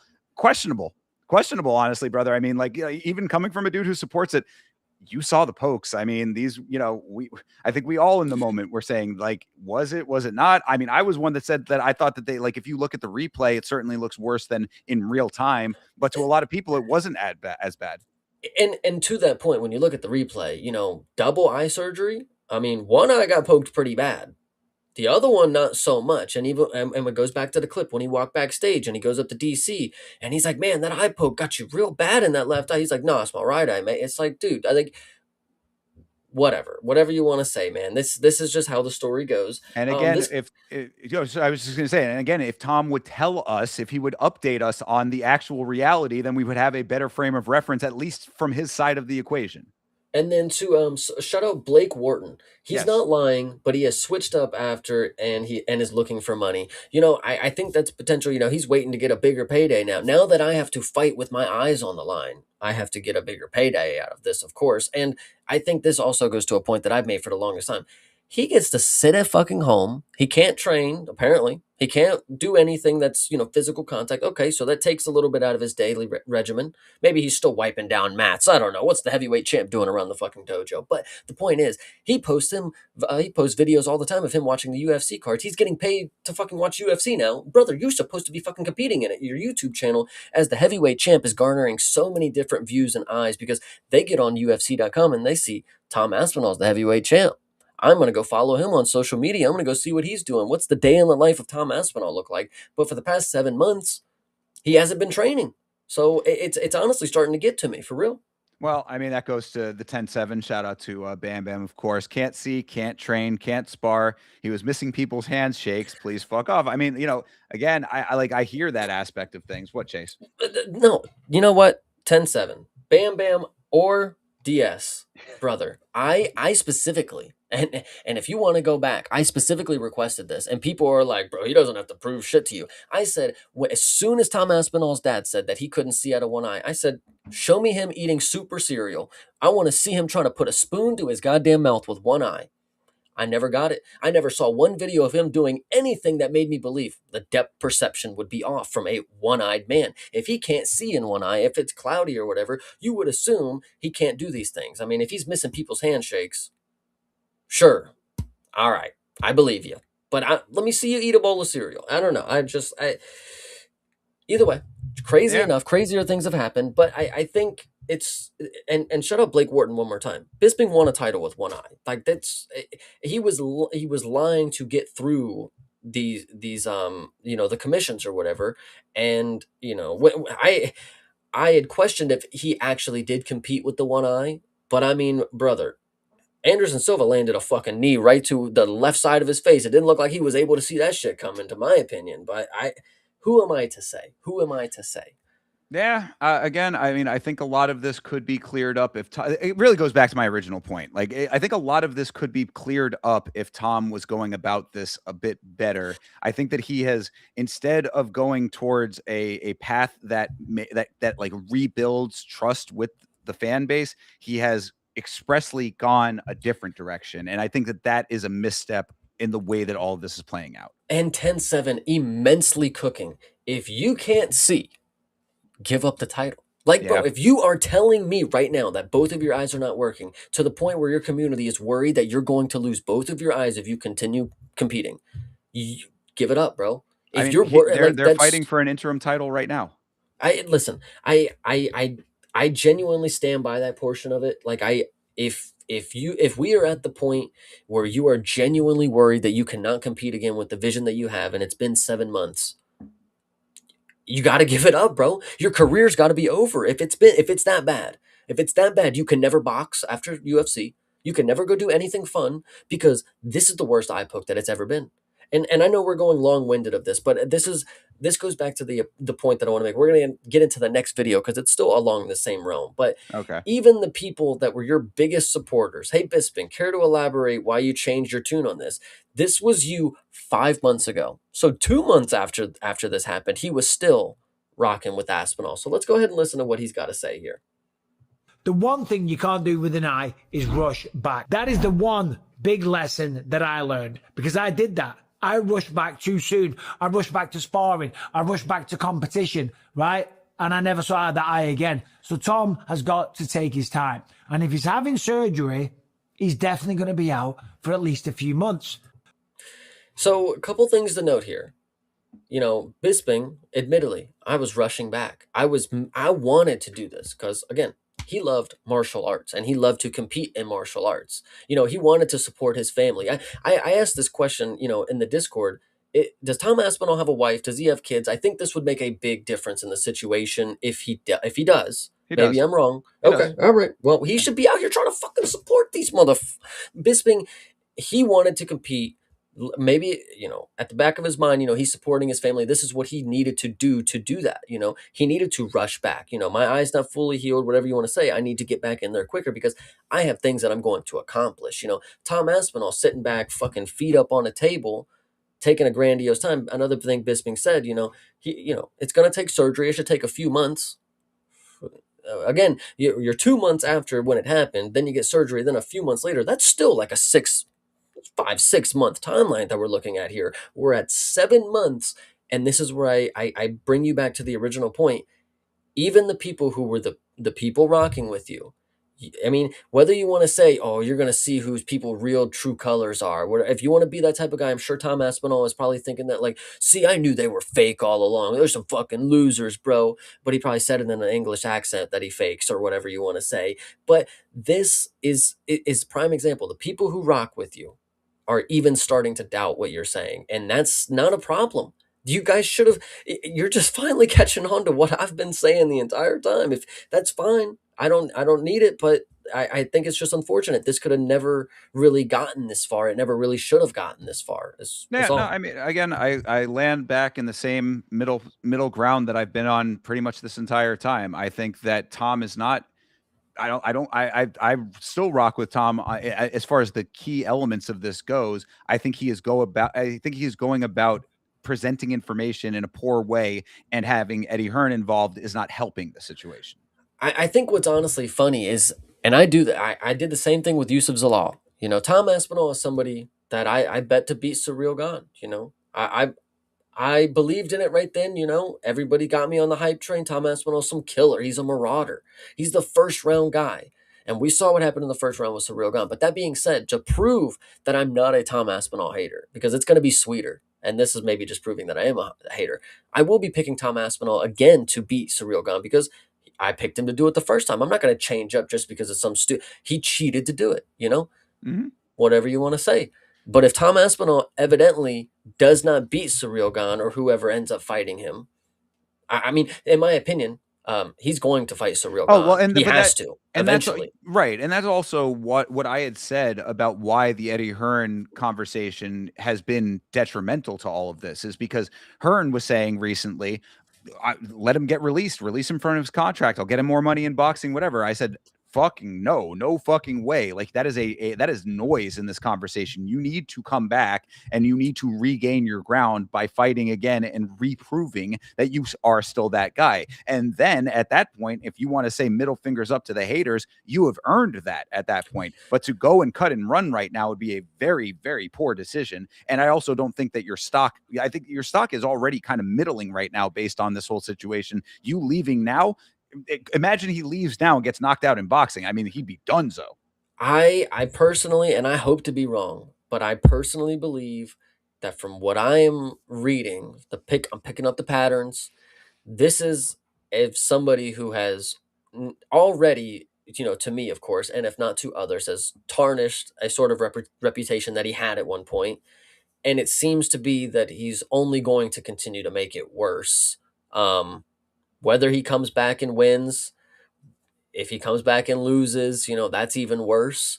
But the fact that as soon as Alex Pereira wins, I bet Tom Aspinall's right in that fucking gym. I bet he's cleared, and that's what's going to make me mad about it. And that's what's going to make me again, and that's going to be the reputation that Tom leaves, is like, oh, when the guy that was going to fucking, then he steps into the picture when he's out of that. But in my opinion, Tom Aspinall should not get to walk away from a Surreal Gone fight. If you're going to be in the UFC, if it's not this fight, it is the exact next one that you have to fight Surreal Gone. And if you want to dip out and run to if you want to go to boxing after or before you face Surreal Gone, again, the reputation that you will leave to a lot of your fans, not just me, is going to be really, really bad. If you cut and dry out of the Surreal Gone matchup, whether he's the interim champ or whether he's not, If you start trying to handpick other people, oh no, I got to fight Josh Hogan. I got to fight Waldo Cortez Acosta. It's really going to be bad. And I unfortunately am foreseeing things just like that happening. So Well, I'll just have it there. if that does happen, then that would certainly change my tune to a tremendous degree. So Mm. I'll wait and see if that is the case. Do we know how many fights Tom has left on his contract? I am not too positive, to be fair, but Eddie Hearn's going to buy him out of it, and he's going to run away from Surreal Gone. So it's just how the cookie crumbles. But speaking of, listen, there's just a certain type of fighter in this game. A lot of people fight for money. A lot of people have this deposition that they're in the game to make a lot of money. Yeah. They do this for money, and this is somebody who, at this point, I'm the least biggest fan, and happens to be another English fighter. I know we're doing a whole English bash here, but this one has to be said. This has to be done because I'm sick and tired of this clip. We're going to get into it. Dakota Ditcheva explains why she wants to, enjoy her life right now, retire at 32 or some shit like that. We're going to listen to her talk, but the point is, at 32, you just signed a new PFL deal. Aren't you supposed to be the best in the world? I'm confused now. So let's She's listen to supposed her to be fucking the talk. best in her organization, but yes, let's go ahead. Let's listen to her. Yes, of course. Thought about that though, like how many, like some people say 31, I'm out, 35, I'm out. Yeah, I mean, I think about that all the time because I want to be a mom. I want to have a little bit of a normal life. Sure. And I don't want to fight. W, by the way. Let me start off by saying W. I heard this portion of it. W. Being a mom, awesome. Love that route for a lot of women. Good deal. After I'm a mom. So I think that's another thing people don't understand. Like for someone like me who's like dying to be a mom and I have to sacrifice like all that kind of stuff I'm happy to sacrifice it because I love fighting, but at the same time, like it's a big thing. So for me, I'm like, right, 32, I'm done. Like if I haven't been world champion by 32, which definitely will be, I'm done. That's in 5 years. Yeah. That's it. Yeah. I feel like you just got champion started. of the world in 5 years, pound for pound, best female. I'm out. When you say champion of the world, of which organization? Because it's a little bit different, right? For me, it doesn't matter. Just whatever the top girl is now, whoever you think the top girl is right now, if you say Shevchenko, as long as I beat her, I'm out. Okay, well, you know how people will... Okay, hold on. Let me stop there because I was hating on her a little bit. Comment there. Okay, fair. But from what what her previous past has alluded to is that's not the case because, again, we will get into the layered situation here. She's saying, if that's the best girl, I'll fight her. You're fighting someone who's 9-5 right now, woman. Yeah, well, right. I mean, that's a deeper issue for sure. Yeah, I mean, if we want to talk about the way that they are setting her up, that other organizations, not only just PFL, but of course we talk about this in Karate Combat all the time. I mean, you certainly could, like, that's why I'm glad. I'm certainly glad that we heard that from her because, yeah, that would have been the leg to stand on with this argument is like, okay, you want to be the best in the world. That is not going to happen in the organization you're at, and that. And you also know that your organization is expressly, it seems, going out of their way to find talent that is propping you up. You are essentially can crushing as a top level fighter in your organization. We see this all over the place. In fact, shout out to the 10-7 again. Bam Bam was saying this recently that, the PFL seems to be doing this more and more. We know it is absolutely the case in Karate Combat. So it's like, if these are the other organizations where it is possible to make a little bit more of a name for yourself, to at least to build your resume up or rebuild your resume in certain cases, like it's very transparent to anybody who's paying attention that that's exactly what they're doing, that they're allowing you to have that as the circumstance. Yes, come here, fight these fights against these middling talents because we know you're going to win. And then you now are in a conversation that you maybe not are deserving to be in necessarily compared to people who are out there slugging it out in the trenches in the Shark's Den or the Shark's Lair, whatever, But I digress. She's in the PFL making her money, so we'll let her do it. She whatever. Construed that, right? Of course, I'm used to this game now. Okay, but so why do you say I don't want to fight after being a mom? Because we've seen this, and we've seen actually a lot of women be very successful post-pregnancy. Yeah, very. I mean, we have Yana in our gym. She's had 2 children and she's like still 135 UFC in the rankings near the top. Like, she's absolutely amazing. It's just, for me, I want to be like a full-time mum. Like, I want to just be, I want to be done by then. I want to see my parents be grandparents, and want to spend time with my kids and put it all into them. This fighting is like, it takes a lot. It's not easy for sure. So what do you think you'll do? Do you just want to be like a mom that stays at home, or do you have plans? I know you talked about investments and things like that. This is a lot more of a mom situation than I figured. It was more of her talking about how she wanted to make money in the PFL and be a greedy motherfucker. But if there's anything, do you want to continue on? I mean, we don't have to. No, I mean, I don't know if there's more that we need to hear from this, but I mean, like, really, I'm not opposed to any of this. I said the same. I mean, because like, I don't know if you want to let it play to get the rest of the context, I guess. But The main thing is the next thing coming up. So you already heard she wants to fight the best. She wants to fight the best. Liz Carmouche is in PFL, guys. She wants to fight, and she's the champ. So is she? Oh, Liz Carmouche is the current champion in PFL. Pretty sure she's champ at 42 years old or some shit like that. Yeah. Okay, then yes, and then she should fight her. But I mean, you can go ahead and let it play if you want. She should fight her. Well, she's fighting somebody who's 9-5. I know. Isn't that interesting? Miss, I want to fight the best in the fucking world. Well, you're not. They're building her. Is it? How much? I'm tired of this building her, bro. She's like 15-0. Like, no, I know. Wait till she's 27-0, and then be like, all right, guys. No, I agree. That I agree with. But that's what I'm saying. How much of it is her versus how much is the organization saying we really want you to have a record that comes in at like like very impressive, so that when you actually do it, it's like. The level of the star power is there, even though we already know that it's there. But I'm just saying. Well, so from the quote, I'm pretty sure Liz Carmouche is going to call the PFL out here for not setting up this fight. So let's go ahead and listen. Shout out her, because if I'm not mistaken, I believe she is the current PFL champ right now. Why aren't you fighting for the PFL title? Oh, maybe not. Maybe. Yeah, not. I was gonna say. I mean, is Ditcheva not the champ? I saw her. I'm pretty sure I saw Carmouche win a fucking belt recently, and I was like, because I remember I was like, oh my gosh, she's 42 years old. No way you could, because this was the moment I realized like PFL's different. Somebody could be 42 years old and look at the top of the fucking game, kind of deal. But I will be wrong for the time being. If anybody wants to correct me real quick. Yeah, I was just gonna like look up the current PFL women's champion. Maybe she's a different, because she seems a lot bigger than Dakota, but maybe it's a different weight thing here. Yeah, Ditcheva's already the champion of the flyweight division.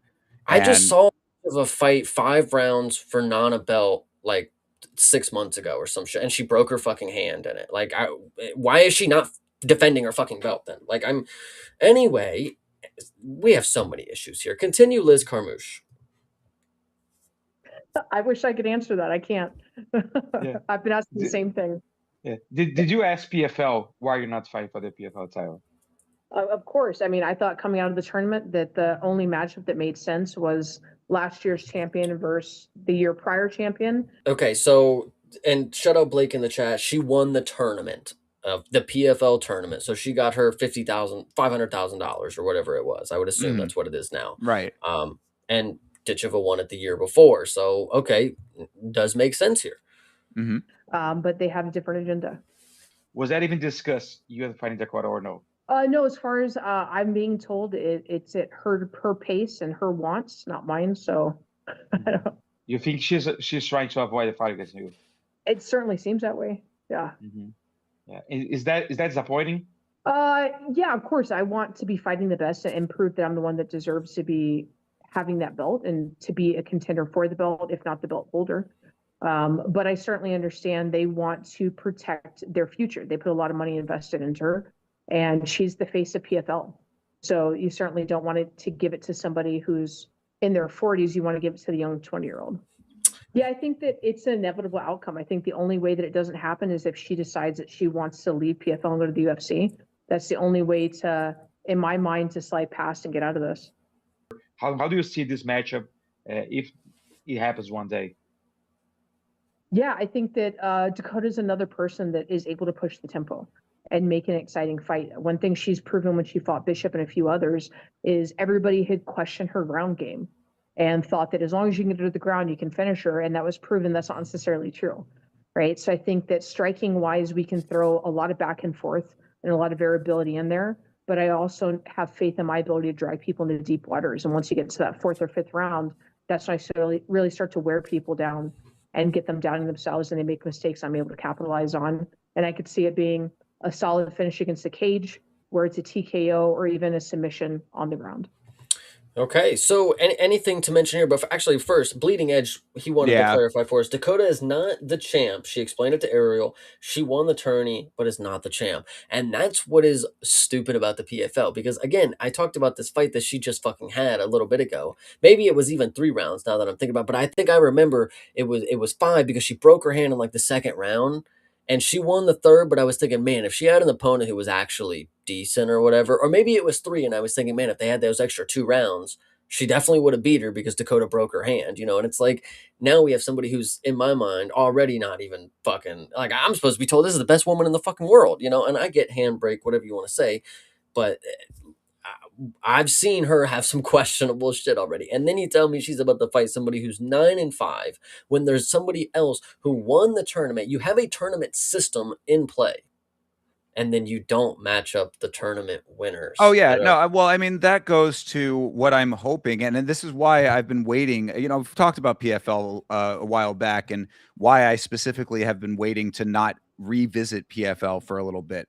It's because for the longest time under the Don Davis administration, so to speak, I think that they were making some tremendous missteps in that organization. Now they've got John Martin in there. Hopefully he's changing some things around, but these types of situations do not lend one to believe that that is the case. So, I mean, yeah, if the point is that they are not handling Dakota Ditcheva correctly in that organization, I would say that they are strategically handling her correctly in their own eyes, because they know that she is one of the better names that they have. That people, if she loses her shine, that's a big loss for them.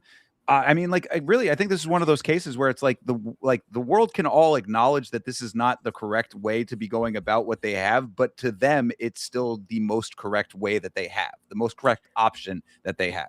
Yeah, it's just unfortunate for somebody who, and people, and even her, she would tell you that she's the best in the world, and a lot of people would say she's the number 1 pound for pound woman in the world, blah blah blah blah blah.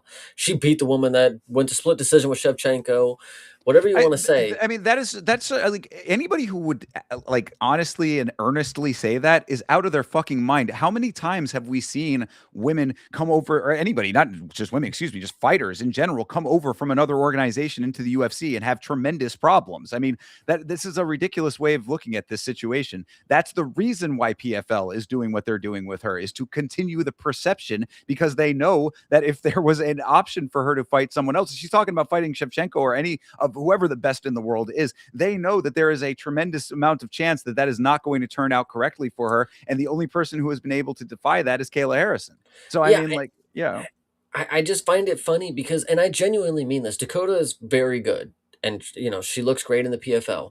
But the levels that we have in the UFC compared to the other promotions, somebody, and I mean this wholeheartedly, and I'm not trying to rag on Dakota, but I think there's a different level of toughness once you get to the UFC. Somebody like Juliana Miller would take her to decision, and we would all be like, she's not as good as we fucking thought, is she? Like that's the shit that I'm talking about. Like, I mean, when after the Dakota Ditcheva fight where she broke her hand, what's funny, that weekend, because Dakota fought on Friday. We had a Saturday. I think it was actually PFL Africa, so it happened during the day on Friday, and then Saturday we had Carly Judice, and I was confident you guys are gonna see the real what Dakota should be. That's somebody who goes into the UFC with fucking 4 professional bouts or some shit like that. That's skill and competition level. Like, she wanted to compete with the best. She was able to have that opportunity, of course, but she could have went to the PFL and dominated for 30 fucking fights. You know why she didn't? You know why she didn't, guys? Because she doesn't have a fucking rocket shoved up her ass with money, I guess. I don't know. But here's Carly Judice, man. Shout out, because Dakota Ditcheva is getting shelved by the PFL, it seems, when it comes to like no, and look, good comp. If she is saying that she wants to fight the best eventually and then retire on top, I don't think that I personally have no problem with that. But you do have to go to the UFC to make that happen. I just find it funny. Is like I do want to fight the best eventually, says the 18-0 fighter. Like, Isn't that weird? Isn't that fucking weird that at a time that you are undefeated, you are still saying, yeah, not yet am I going to fight the best in the world. Yeah, Like, I mean, I guess that would have been the better follow-up question from Ariel is like, what's the timeline on this then? Because you're saying that you want to be out by 32. That's in 5 years, he just said.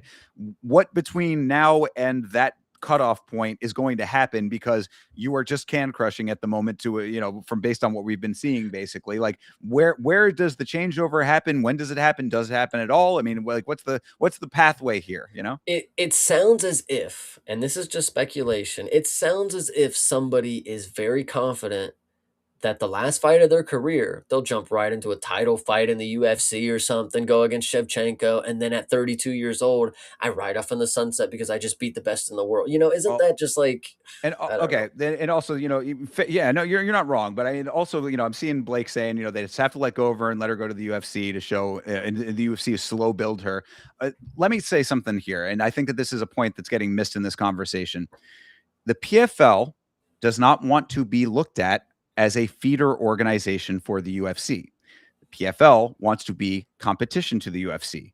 That is the difference of the dynamic here. Like this is why they have misstepped time and time again, is because when PFL bought Bellator and was going to try to become this big competitor to the UFC, they let all of their star talent leave. And a lot of it went to the UFC. A good amount of the big names went to the UFC and elsewhere. So the point is that they want to be looked at as their own entity that can rival UFC. So they have to have a star like this in order for there to be like any reason to bring eyes to it. That PFL needs to be finding and building their own prospects to be the challengers that make Dakota Ditchova's fights look to be UFC caliber.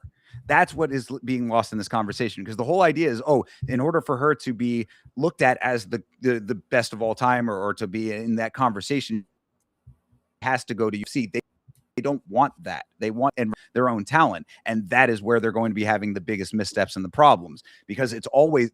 And I'm saying that, but in order to say it's not going to happen, like they're not. It's not actively happening now, and it's not going to happen based on the talent pool that they currently have. The only way that she gets to be in that conversation of being one of the best in the world is going to UFC, and that becomes the ultimate downfall of the structure and the desires of the PFL.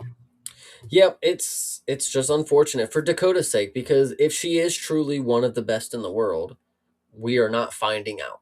And until she decides to cross over, you know, I and when she does, I've always said, if they keep her in the PFL long enough, in the nature of the beast, somebody is going to beat her, and it's just going to look worse on her when somebody who's fucking 7-4 beats her for a fucking title fight or something randomly. But apparently we don't have those. It's only in tournament form. But that's what's going to make it worse. So, but if she doesn't achieve that, then her goal of fighting for the best in the fucking world is out the fucking window. So she better be sure hell that they're going to keep giving her people that she can beat, because by the time she wants to leave them and go get her super fight, I still think she'll probably lose jumping over, the Kaya Sakura type shit. But it's just unfortunate for her, because if she truly is one of the best, I am not believing in it, because I've seen plenty of great white buffaloes, whatever you want to say. I've seen them all. Buchecha was a god on the mats, is what I was told, guys. Yeah.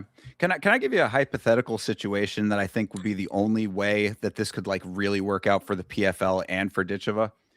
Okay. Think about this. Now, this would never happen, but this would be, I think, the one way that this could work out for PFL specifically. Dakota Ditcheva has a management that negotiates her coming into the organization against a ranked opponent. She's on a 3-fight contract, fights all 3 of those fights. So let's say we bring her in at number 7, fights 7, fights 4, fights number 1, doesn't go for the belt, but fights to become number 1 contender, fights out those 3 fights, then goes back to PFL. There's your narrative. That's something that could actually build off the PFL, because then it says, look, she came over, she worked her way, she beat all of your top contenders. Didn't need to go for the belt. She came back over to our organization to be the best over here. You come to us now. That's a way that they could actually build a storyline that makes them look good. Never would happen, but you see why I'm saying that, right? Like you understand that like the PFL, they want to be looked at as an international sporting organization that is a competitor, that is a rival, that has their own thing going on, that draws the eyes. They want to be something that is appointment viewing the same way that UFC is appointment viewing. I don't think that you do it based on the current structure, and you need something that is going to take a share away. And that's, I think, why they're in the position that they're in. No, absolutely. But I'm glad you said something about an appointment, because that's a great segue to this next topic. Okay. And this is off of the UK slander. Everybody out there on your island, I appreciate you. I don't hate you. There's just specifically a male and a female that are making me frustrated with the choices in their career that they're making. But who am I? So, making an appointment, booking one. I don't know if you knew, but you can book an appointment at Burns MMA Agency, because he is now signing fighters. Gilbert Burns, yes, is now an MMA manager. And if you recall, if you recognize this guy, do you? Gosh, yes, I do recognize this guy. I mean, management would not be the thing that I think that he needs. Management, I think, was probably the least of his problems. Rafael. Do you remember who he fought? No. Who was his opponent? Dair Nurgache. Yes. So lost yes, to him. indeed. If I believe it was on short notice, though. I believe it was on short notice. And I honestly believe that I might have kind of believed in the kid. He's tough. He made it to decision on short notice. But this is a weird signing. Yeah, like out of all the Brazilian people, he's like, I gotta have that guy. It's like, no, dude, this isn't a weird signing. This is the exact right signing for someone who is getting into a very crowded space. Okay, fair. This is a dude who is like, who needs management? I need management. Okay, fair. It was either Thinker or Burns. I mean, Yeah, right, there was exactly. two options here. For real. I mean, well, Gil, I mean, come on, man. I mean, we could talk. I mean, True. you can help out the podcast. We would certainly be happy to talk to you in this new enterprise that you were in, Gilbert Burns Fight Management LLC over here. I mean, he might become a competition to Yama Industries at some point. Yeah, absolutely. But no, this was just a great segue just to get into Brazil. I don't know if you knew, but Brazil is a hot topic right now because Brendan All In Allen is representing Brazil. I haven't actually watched the video of him saying why. I mean, obviously, I think somebody had said it's because his wife is Brazilian or something, but I just kind of find it funny. And there's something else that I'll bring up to this point, but we'll go ahead and listen real quick. What's up, guys? Brendan All In Allen here, number 4 middleweight in the world. Next Saturday, June 6th, make sure to tune in, watch me fight Edmund Shabazian. One of my daughters, my son, half Brazilian, my wife is Brazilian. I'm representing Brazil this time. Let's go. I know the World Cup's coming up. Let's go, Team Brazil. Okay. Why did he feel the need to announce this? Like, why was this an announcement worthy thing is my question. Well, because to be fair, if he would have walked out with the Brazilian flag on his thing, and if he would have walked out carrying the Brazilian flag, I would have been sitting there. Why is he repping the Brazilian flag? That's what commentary is for. Commentary would just do what they always do, say, in this fight, Brandon Allen is actually flying the Brazilian flag. His wife is Brazilian. His son is Brazilian. He told us in the fighter meeting that he really wants to show out for the Brazilian crowd to show his support and love for his family. Well, he's going to get the same honor that Tom Aspinall did. He's not going to get a commentary desk spot to say it himself, so he had to come out here and drop it before. But the point of this is that I want you to keep this is key, and I really want you're going to believe truly when this comes to fruition, because this goes into all these others, when it comes to Brendan Allen and the losing situation that we've brought up of what could potentially happen for him. Check out the hair. It's not looking good for him. Yeah, he's got to wear a headband in training. Not looking good. I know. That's not long enough to break.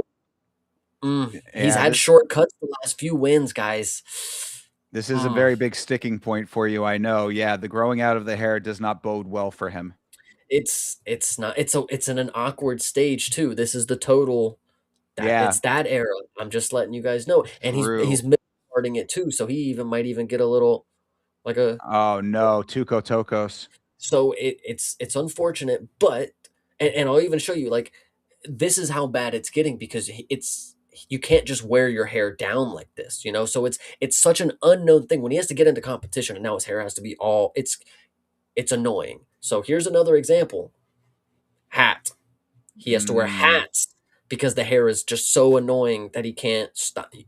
All I'm saying, but let's listen to him speaking his piece, because he believes he might be able to get a title shot here after a big win here, and I have something to say about that. Big win over Edmund Shabazian. Is there a chance that you leapfrog Nasruddin and fight Sean next because of your history with him? I sure hope so. I mean, Sean's out here trying to sacrifice his boy, so that's pretty messed up. But yeah, man, you never know, man. You never know. The only thing that Nasruddin's got, obviously, is a good ace in his back pocket is that he's beat the guys below him that's coming up. So, but the more you let time pass, and those guys are staying active, you never know. But he did earn his spot. You never know what's going to happen with this division right now, as you know. Like, if Hamzat fights Sean again, then is Nasruddin going to want to wait out? Because if Sean goes out there and gets destroyed by Hamzat, are they going to have a third one? You know, it's kind of a very, very weird spot. And I feel like Nasruddin is the type of guy that doesn't want to wait 2.5 years to fight. So I'd love to have that one back. But we got to get through Edmund first. He already has. What is he talking about? He's not. Nasruddin doesn't want to wait. He's been waiting forever. Yeah, he already did choose to wait instead of fighting Hamzat. You know, that is a funny thing that he would say. He also is saying, like, you know, with a big win right here, I think it could place me. It's like, that's an unranked opponent, brother. I mean, no matter how you put it, that ain't getting you nowhere. Yeah, I mean, that was my original point, right? Big win over Edmund Shabazian. You know, quotations bound the big there.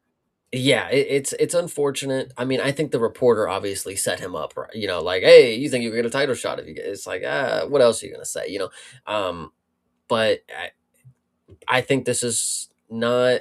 It's not what's going to happen, unfortunately. You know, fighting an unranked opponent where you're at, you know, it was not necessarily the best call. I mean, it was a fight. Apparently, I don't know. If Imavov was going to decline fighting Hamzat, if that would have been the public statement, like, yeah, he's not actually doing it. You know, that would have been the narrative.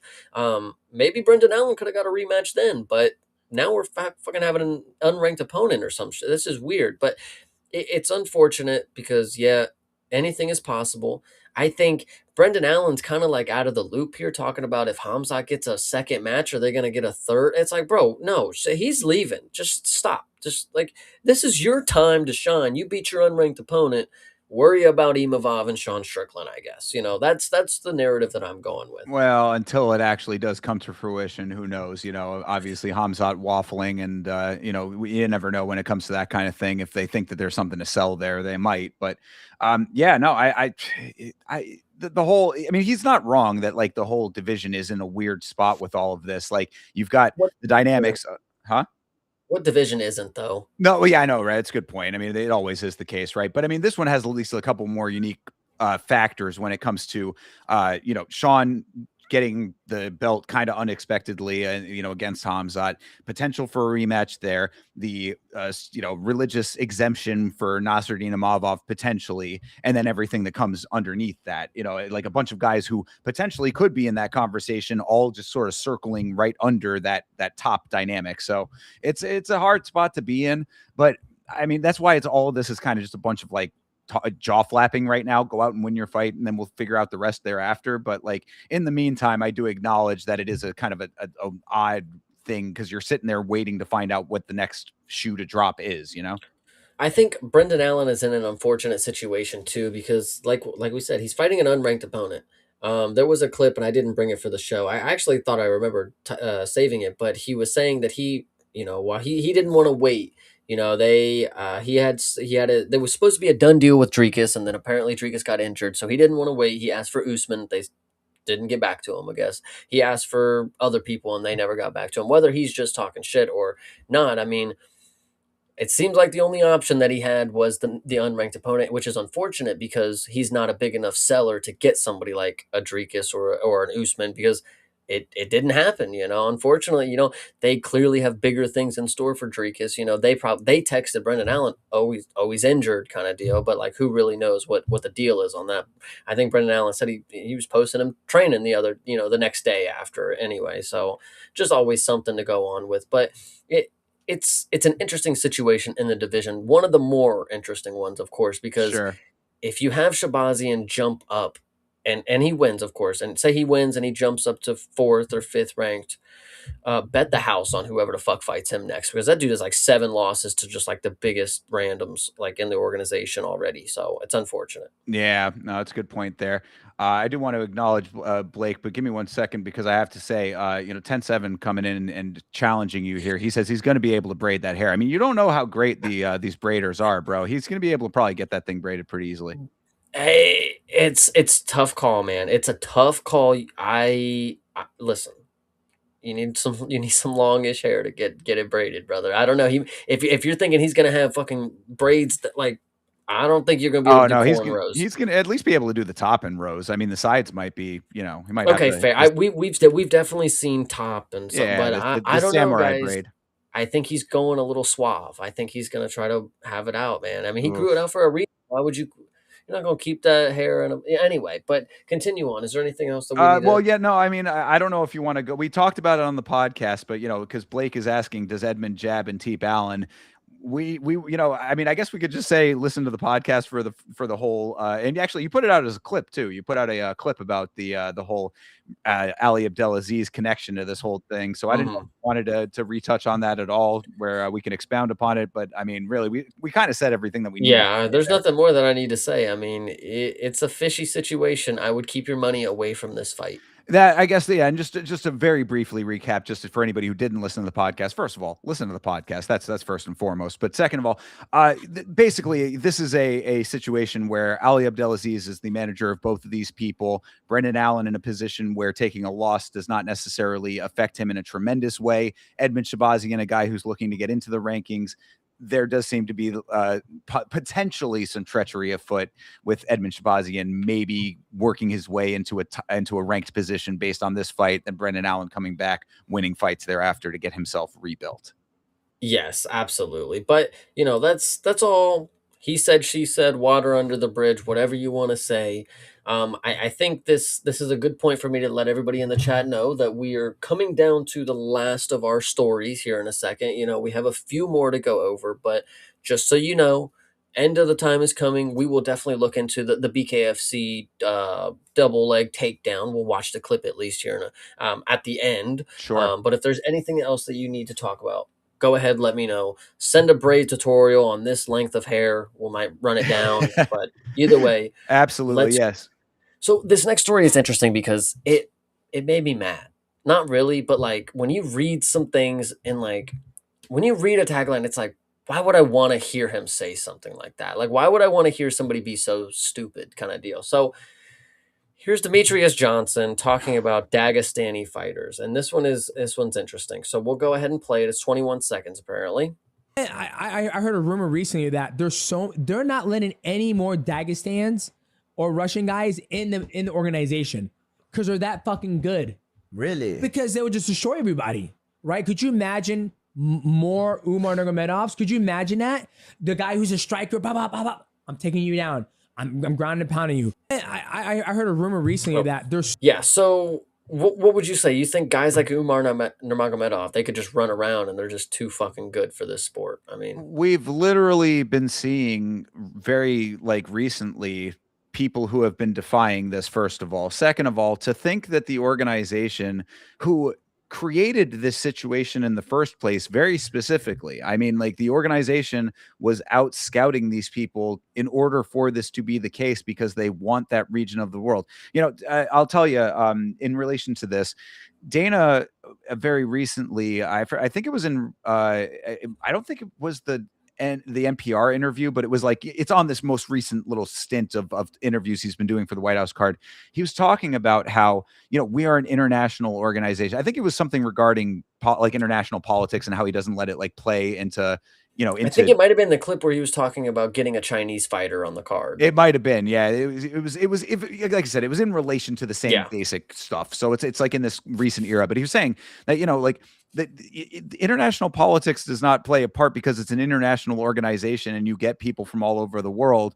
So obviously there's a desire to be international in the sense of we want fans from all over the world, but that comes with specifics to whatever makes the most sense financially in any one region. So if you know that there's a massive amount of money to be made off of that specific fan base, why would you limit yourself? Like, you're not going to limit yourself. Like, he is going to go where the getting's good. So to think that this is anywhere near correct just seems very outlandish to me. And also, as I said, we have been seeing people defying this now too. So it's not like like the Dagestani ethos and mystique is already starting to deteriorate in real time. Well, I find it funny too because you're making a good point. It's like they want talent from all over the world. If there was good people, excuse me, if there was good people that they wanted, they'd have them. You know how many Brazilian fighters there are? There's over like 200 Brazilian on the roster. You think at a time they were just like, no fucking way, bro. We cannot have more Brazilians. They're just cooking us right now. We have 7 Brazilian champs right now. There's no way that they would ever. They're taking over the sport, and I think it's really funny because bro, like, what are you saying? Like, I just, it's so weird to me. And this is another good point. So this is quoted to this. I don't know where he's getting this from. The UFC just signed 2 Dagestanis last month, which is pretty funny. Also, the notion that they're too good is an old narrative from 2020. DJ has been glazing since training with Hamzat. It's unfortunate because with this notion is, if he's been training with Hamzat and that's what, has garnered this, Hamzat's Chechnyan. It's a good point too, right? Yeah, yeah. No, I mean, look, I've been saying this about Demetrius Johnson for what feels like forever. One of the greatest fighters of all time, potentially on my Mount Rushmore. Actually, I mean, like, really, he is of that caliber. He comes out with some of the most outlandishly L takes that I've ever heard, and I don't know, like, if it does not feel like trolling, you know what I mean? Like, because I want to give him the benefit of the doubt, be like, oh, he's just, he's or clip farming, he's like trying to get out here and just make it, make waves, but it's like, it really doesn't feel that way. It just feels like he just has asinine takes and just spouts them off tremendously loudly and often. They're not taking them. They're just that good. They are just that good, man. Like, they are just the other side of this coin that I wanted to mention too. Think about it in the reverse. Like, if when it comes to a region of the world like England that has a tremendous fan base, a rabid fan base, these are fans that are waking up in the middle of the night to watch this. You don't think that they would be going out of their way to be building that if they, you know what I mean? Like, because we're talking about like where the good fighters are. There are fighters from Dagestan are graduating a lot of people. It's a defined pipeline in that region of the world. Like, and that's why I always go back to Habib's father, to Abdulmanap Nurmagomedov and what he did for that region. Like, he was a great man who did great things for that region and has legitimized the fight culture there, which is a great thing for a war-torn area of the world where a lot of different paths can be taken. This is a legitimate one that's very good for that region. So yes, they're graduating a lot of fighters. You brought up Brazil, perfect example, another region of the world where fighting is very prevalent. So they're graduating a lot of fighters. England is a rabid fan base that does not have a lot of fighters that are graduating right now. Don't you think that the organization would want that if they could have it?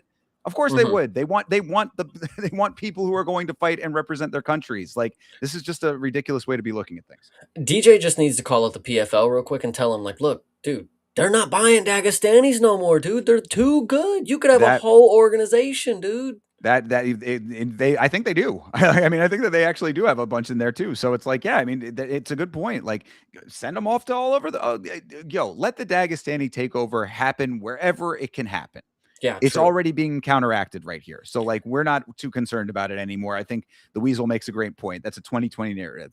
Yeah. So is there anything else you would like to say about this right here? Because we're going to get into the last story, and I think this one is, it may not be the quickest, but it is something that is very important. You were talking about, I forget exactly what you said, but the point is, Alex Pereira, how many times have you heard the narrative that this guy he can only throw a left hook, he can only do this, he has no ground game? Well, this person that we're going to talk about here in a second has had that opinion. He's had that opinion ever since his career started, mind you. So I think it is very telling to what he is now seeing for the future of the sport, because if you did not know, Alistair Overeem is teasing a retirement. And, a return. Oh, yeah, I'm sorry. Yes, a return. Excuse me. After 3 years away from retirement. And I think this is key because after just a week ago, 2 weeks ago, this dude said, I don't know how Alex Pereira does it. You don't have ground game. I thought he really kind of sucked. He's just got that left hook. So Here's his plan. I can have a left hook. I can come in and dominate. I don't need ground game. What? That dude has no ground game, and he dominates. Here I can be. I can do what Alex Pereira did. I swear to you, I'm feeling this vibe here. But Sure. Well, let's. yeah, What did he say here? He says there is motivation for a return. sorry. We're just looking at options. Like, what can we do? What should we do? I also just turned 36. All right, but I feel better than when I was still fighting because I just did all that longevity stuff, longevity activities. What is he talking about? That Brian Johnson shit? Is he measuring his blood oxygen and his erections while he sleeps and stuff? Is that what he's doing? That sounds about accurate. I am not too sure, but if he was doing steroids and EPOs while he was competing, I would say he was probably doing those in the time off as well. That So that certainly is in the vein of longevity right there. yeah, so and to be fair, him only being 36 is pretty crazy, but that goes along to the line. He saw Alex Pereira come in at 36 years old or whatever the fuck it is, 35 years old. I could do that. He has no ground game. I trained my whole life to have a ground game. I'm a Dutch kickboxer. I'm a kickboxer. I could go be the UFC champ right now. Yeah. Maybe that's obviously out of the scope of what he's thinking. He's probably thinking of an MVP matchup with fucking Francis or something. But like, Yeah, I, which I is still ironic think considering Francis knocked him out. But right, but like I still think it's funny that like just a couple weeks ago he's making these remarks that like, man, that dude's not that good. I don't know how he does it. Coming and now I can come out of retirement for the whatever. I don't know. It just kind of irked me, this dude here. well, I mean, maybe he was doing that specifically for this reason. He says something like that, it gets him a little bit of attention, and then he says he's coming back. Maybe there's some narrative that he's trying to spin there. But yeah, I mean, all of it is kind of moot point to me. I mean, bro, if you were good enough to be at the level that you thought you were going to be at in the UFC or of the UFC caliber or of elite caliber, you already would have done it in the UFC. I mean, you were there during a prime era for it. You know what I mean? Like, coming off of the Stipe run or in that time frame there. If Alistair Overeem had stuck around through the end of Stipe's run, into the John Jones era, whatever, and he was that guy, he would have been in the conversation at this point. I mean, like, he would be one of the dudes that would be regularly fighting the up and coming heavyweights. I mean, like, there's plenty for him in the landscape of heavyweight. Like, if he had waited it out, he didn't do that because he wasn't of that caliber at the time. So why am I supposed to care now? True. I mean, well, you're not supposed to care, but you're supposed to watch it because it'll be on Netflix and it'll be headlined by somebody that you want to see win in 15 seconds. Well, and look, I mean, if that's what he's getting at, then I mean, fucking get the bag, bro. Like, I'm never mad at any of those fighters who do that kind of stuff, because if there is a bag to be made in an organization and it's a fucking layup like what we saw on that MVP card, why not? What is there supposed to be some honor amongst the, like, in that regard? Like, I don't see any reason not to do it. Like, this isn't like you're out here trying to provide. We were talking about the Tom, when it comes to the providing for the family thing. If they're going to say, come in here, crush a can, $15 million, yeah, go get it. What's the problem? It is on the fans that when it comes to that situation, it's on the fans for being the ones that enable it to happen in the first place. We watch, bags get made, MVP continues. This is how the sport operates. I think everybody should understand this at this point. I 100% agree. Yeah, when the sport passes you up, I mean, if you're still a fighter at the end of the day, you're just here to take fights to make money, and after you're out of your competitive days when it comes to being the best in the world, do whatever you need to do to make that bag. Mike Tyson, maybe he needed the money. I don't know, but he set up a lot of people with a lot of money and a lot of people watched it. But when the sport is behind you, as a fighter, it is your job to take fights to make money. That's just how it is. I mean, it could have been him knocking out Junior Dos Santos, or fucking Overeem versus Robellis. Book it. Yeah, true. Actually, I think what's even more likely, if you would really like to know, is get him on the next dogfight card, right? Hear me out. And we get a tag team match. Okay, so it's going to be him and then Brock Lesnar on the other team, and we get two teammates for him. I like it. I love it, and man, you're getting the right idea here with the dog fight. Shout out again to what is Jordy Wild out there in Spain, putting on quite the circus in a way that actually was very satisfying. I have to say, I mean, I really have nothing but good things to say about that dogfight Wild Tournament 4 that we watched. But yeah, no, as far as Overeem goes, dude, Overeem is one of these dudes that like every once in a while just comes out with some asinine shit, and it's just like, you're still talking, huh? I didn't even know that you were out there still saying shit, but you still certainly are. So, best of luck for him getting his family situation back together with his woke child or whatever, because that was another asinine thing that he came out with not too long ago. And if he wants to come back and make some money, if they'll have you, go for it, brother. Yeah, 100%. But rolling into the last thing that I said that we would show on the screen, this is Julian Lane, this is Let Me Bang, bro, and it played a little second of it, so I did get a glimpse of it, but I'm excited to go ahead and show you. All right. Now, a lot of people are saying this is BS, this is corrupt. After seeing the clip very briefly. Yes, okay. Hand on the turn from Henry, that was slick. Lane driving, hitting the full double leg takedown. Not sure.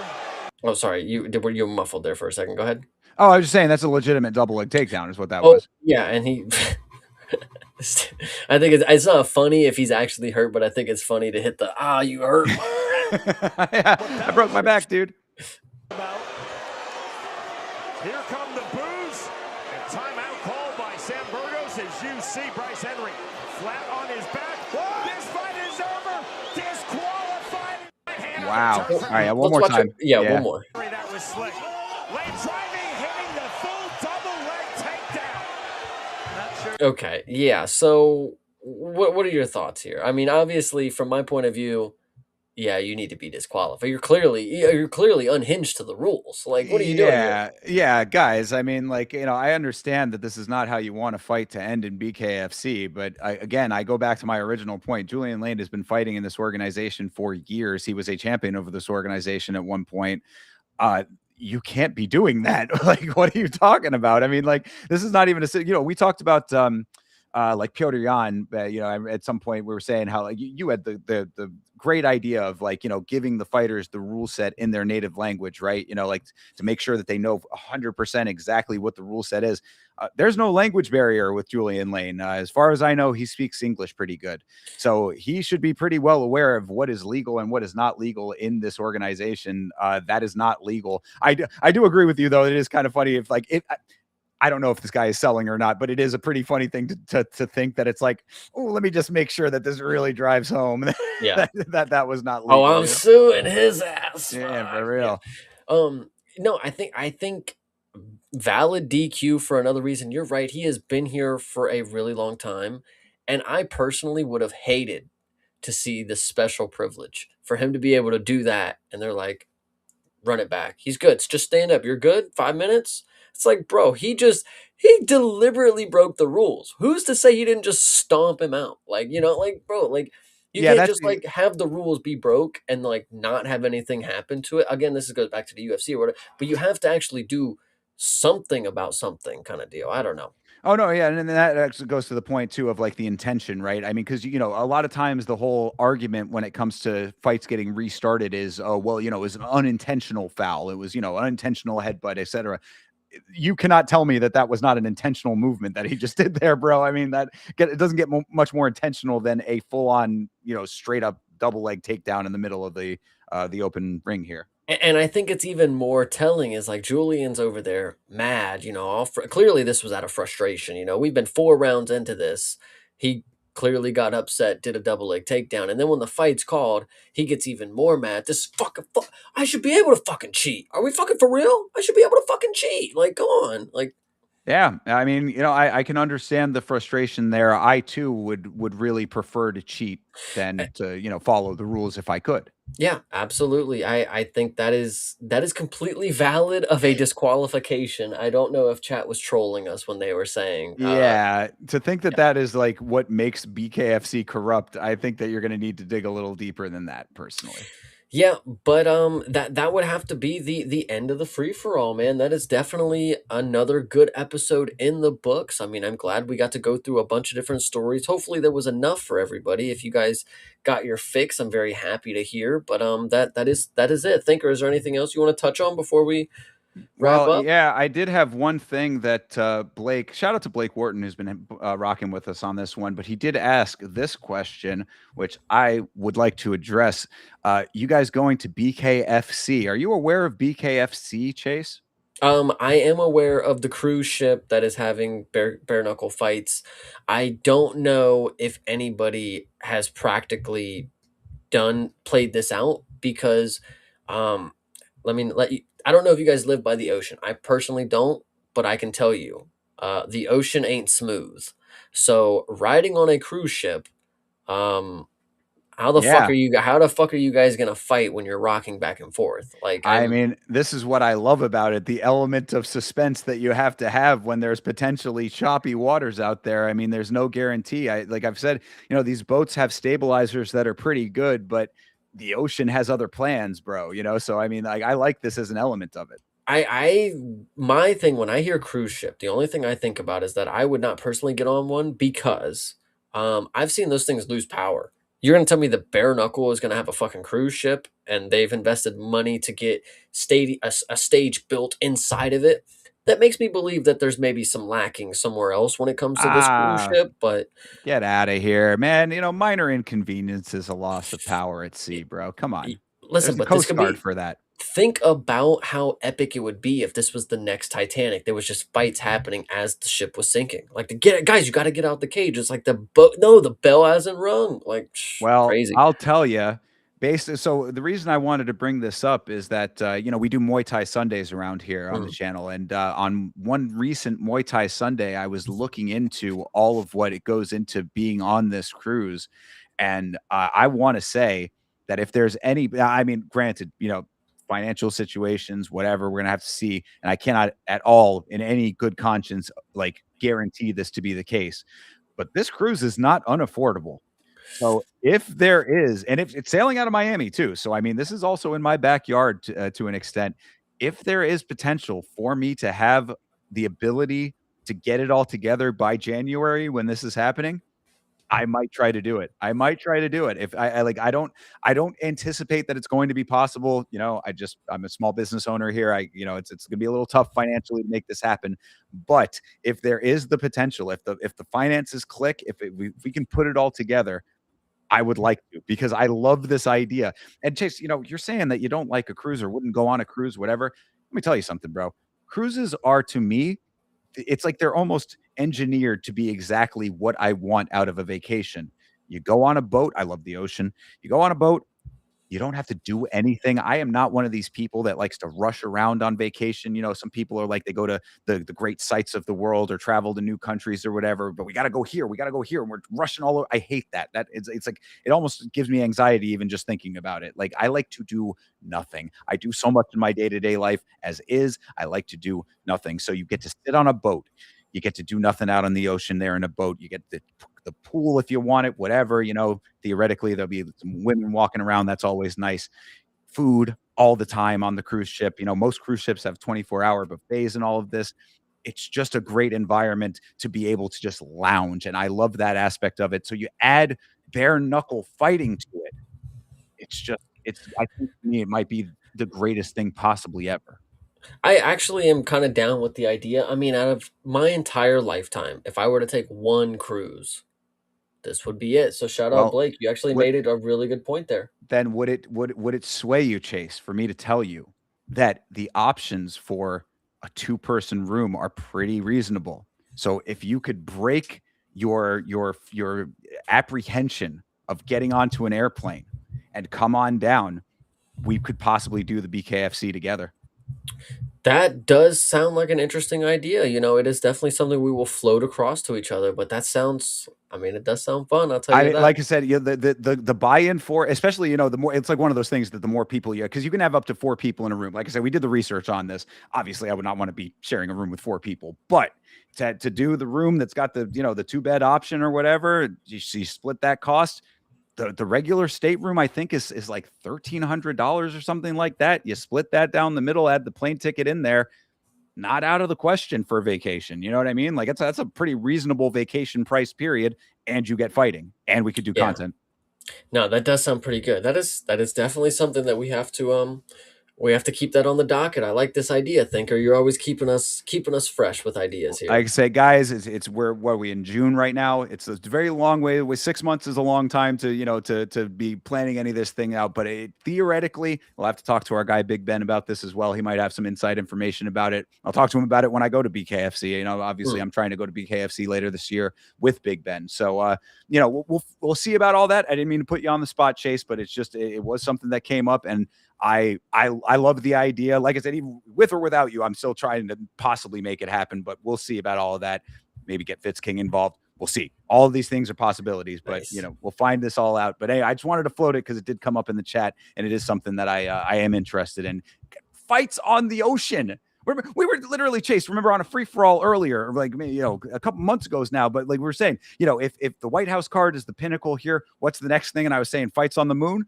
I mean, fights on the boat is not that, as another environment. I think that's actually pretty dope. This takes smoke on the water to a whole new level, to be fair. I love it. Well said, Chase Parton. Well said. So anyway, that was the last thing that I had. Just going through Sam. Shout out to Sam. Appreciate you, bro. Bare knuckles looks very fun to do. Yeah, brother. Well, Sam is an up and coming fighter himself. When you're at that point, dude, if you want to get in there with the bare knuckles, like it's certainly a path that you can take. And we got the inside track for you too. So Yama Industries for all of your sports management needs, and I can make that happen for you. Yeah, Yama Agency, guys. Keep it real. That's right. It's the Yama Sports Management. I call it Yama Industries in general. It's just my umbrella term for everything. Just seeing if there's anything else. It would be hard for me to, but this is one cruise that would be worth it. Yeah. I mean, yeah, dude. Really, I think that think about the elements of it. Like cruise ships by themselves, awesome. I think. I mean, there are some that are better than others, of course, but it is just a cool place to be and to hang out and just, be able to kind of do whatever. And then also you get fights. I really shout out to fucking BKFC, bro. I cannot say enough good things about BKFC because think about this. Not only are they doing this cruise ship thing, they also just did the Blood for Blood, which was the 4 fights, 4 concert performances. I am not a fan of concert performances in broader cards like that, but if the specific idea is to do just that, 4 fights, 4 concerts, I think it's pretty dope. They're out here innovating. Yeah. No, the thing that I have to say, and this goes along to the boat being a nature of itself, we had seen fights get canceled, moments of the walkout kind of deal. Shout out Macy Barber. What about seasickness? I mean, Dramamine gonna be, is that regulation? Can the commissions let us get Dramamine on the cruise ship or what? Yeah, We're gonna have to wear bracelets? Yeah, you make a great point. I mean, meme or not, I mean, this is which honestly is not a meme. I mean, really, that actually is a very valid point in that situation. But it goes to the White House card. I mean, this has been the conversation going on around that with the bugs and the outdoor atmosphere. Justin Gaethje saying that he's been in the sauna between training sessions to acclimatize himself for fighting outside. I mean, these are legitimate concerns. I think also with the ocean, I think there's more moisture in the air. So how is the canvas going to affect? How's that gonna? Well, they'll be inside though. I mean, they'll be enclosed. It's not taking place outside. One door gets open. I mean, you're all in the ocean. I don't care if you keep all the windows fucking closed. They do. I mean, I don't know. It's a good question to see what type of ship they are going to be on as far as cruise, because not all cruise ships are built equally. I mean, there's certainly different versions of them. Generally, when you get closer to the center of the ship, like the climate control is pretty good. But you're right. I mean, again, valid concerns. I mean, these are the things that we need to find answers to. And if you've ever seen somebody who doesn't have good balance when something starts moving and they're all have the fighters tested out their ability to stand on a cruise ship, let alone fight. I can imagine, because if I was on a cruise ship for the first time or a boat of that sort and it started swaying, you have to You have to kind of acclimate yourself to it for a second. But if you go into, like, imagine they get in the cage and like one big hard wave of crash, and then everybody's like, fucking. I mean, no, but see, I think you're overestimating. I mean, like, granted, that You're can't. underestimating the ocean right now, brother. No. I'm not underestimating the ocean ever. I trust me. I take the ocean Okay. very seriously. But in a general sense, most cruise ships are going to, like, it would be an extenuating circumstance for that to happen, is what I'm saying. Like, I mean, generally the courses are pretty well preset. They specifically sail in areas that are like, geologically climate, they take, my point is they take all of these things into consideration. They're not going out into specifically choppy waters. There would have to be an extenuating circumstance for that to happen. You say they take all of this into consideration. I just watched Karate Combat this year in 2026 have an event start where they didn't have the pit built. So I'm saying the cruise companies take this into consideration, not the fighting organizations. I mean, first of all, second of all, Karate Combat is, I mean, you're apples and oranges here. Do not I never hear you. compare my beloved BKFC to Karate Combat ever again. I hear you, but when I hear mixing, is this a Carnival Cruise company that's doing it? Like, That's the big question, though. Is like who is the cruise line? I need to do more research on who exactly they're sailing with. Yeah, this is because, like, it would be one thing if it was like the UFC, like, oh, we have connections to like the biggest company that does cruise ships, like we have these connections, but like BKFC is still kind of like a newer thing. They got enough. No, they're doing it, man. They're gonna. I'm confident that BKFC is gonna pull off a valid version of this. They going out on a little dinghy over here. Lachlan backing me up over here. Shout out to Lachlan. But yeah, CP acting like this thing is going down in the Bermuda Triangle. Every time it leaves port, you are at the ocean's whim. You don't know what could happen, brother. I don't care if it's a cruise ship. I don't care if it's a fucking brother. The ocean don't play, man. Listen, I haven't had to experience it. What if it's like, weather is obviously, you could predict these things, months in advance, like, what if they take off and a fucking hurricane starts to form? Well, like, that's the whole. They wouldn't do it under those circumstances, obviously. I mean, again, I think that they're doing it on the up and up. Is honestly, and I think to the point that you're making, like in a more like serious way, the cruise line would not want to endeavor that, like the cruise line itself, because like they have their own liability issues. It's not just about the organization. Like at that point, like it gets into a whole legal battle if it's like, you got injured on my boat. Well, no, it was your show, but you know what I mean? Like I think that if there's anything that's going to compromise it, they would be like, nah, we ain't fucking with it. So with that being said, do you think this goes on? Do you think everything goes to plan? I do. I definitely do. Alright. Absolutely, I do. Well, because I mean, hurricane season will be well over by that point. So yeah, so there shouldn't be anything like that to worry about. I think that that won't be a factor in it. And yeah, I mean, I don't see any reason why it shouldn't. Honestly, you have those like concert cruises all the time. I mean, now granted, different style of thing, but think, in the same sort of terms. I mean, like, if you're out there playing on a drum set and all of a sudden you're crashing over, that doesn't look good for System of a Down or whoever the fuck, you know what I mean? So, yeah, so I think it does. I think it does. And I think it's going to be fucking awesome. And also, this Blake Wharton over here, man, you be ready to be stepping in, Chase. Got you. If they have, if they have highway fights on that cruise, man, I'm out there. I guess I'll give it a whim. I don't know, guys. I don't know if I'll win. I like it. Well, we'll see. I mean, we can figure all of these things out in due time if the finances are there. But I guess my major point, whether or not we are able to pull it off, I love the idea. And like I said, I am a big fan of BKFC in general. They are innovating. They are, from what I have always been told from fighters and personnel, they are a great company to work with. The Feldmans both have very, very good reputations, and Junior apparently also has a good reputation. Shout out to BKFC for doing cool things. I shout out to BKFC because I agree. They have done some cool things in the past, and I'm excited for where they're going in the future. One of the few promotions that actually looks like they have a bright future ahead of them. I even tell people all the time, like, when it comes to mixed martial arts, like, BKFC is really one of the top things that's going on right now. You don't want to believe it because in your mind, you would believe it's the most brutal thing in existence, which it is in some regard. But you don't know that you don't love it until you watch it, like that's the thing about it. So I mean, anytime that we watch it on stream occasionally. I was upset that I didn't get to watch the card tonight. I mean, obviously, very happy that we did this show, of course. But I mean, I love it. It's one of the things that I wish that there were more hours in the week so that I could watch it more. I mean, they Yeah. kind of pick and choose what we watch around here because it's so much combat sports going on at all times. But yeah, I mean, of the organizations that I love to watch, BKFC is high on the list. No, 100%. It is just a different spectacle. It really, it shows it once again it shows an interesting layer between the martial arts because we know what boxers have evidently become, when it comes to what they are willing to do for the sport of martial arts, like they compete in boxing, they compete in boxing. That's it. They don't do anything else, they box. When it comes to BKFC, I think it shows that boxers are willing to risk a little more because I think that's what I'm missing out of boxing itself. The traditional boxing is like these guys, they fight the fucking easiest guys they can for their entire fucking lives. They take no risk. It's all about defense, and they think it's some fucking chess match.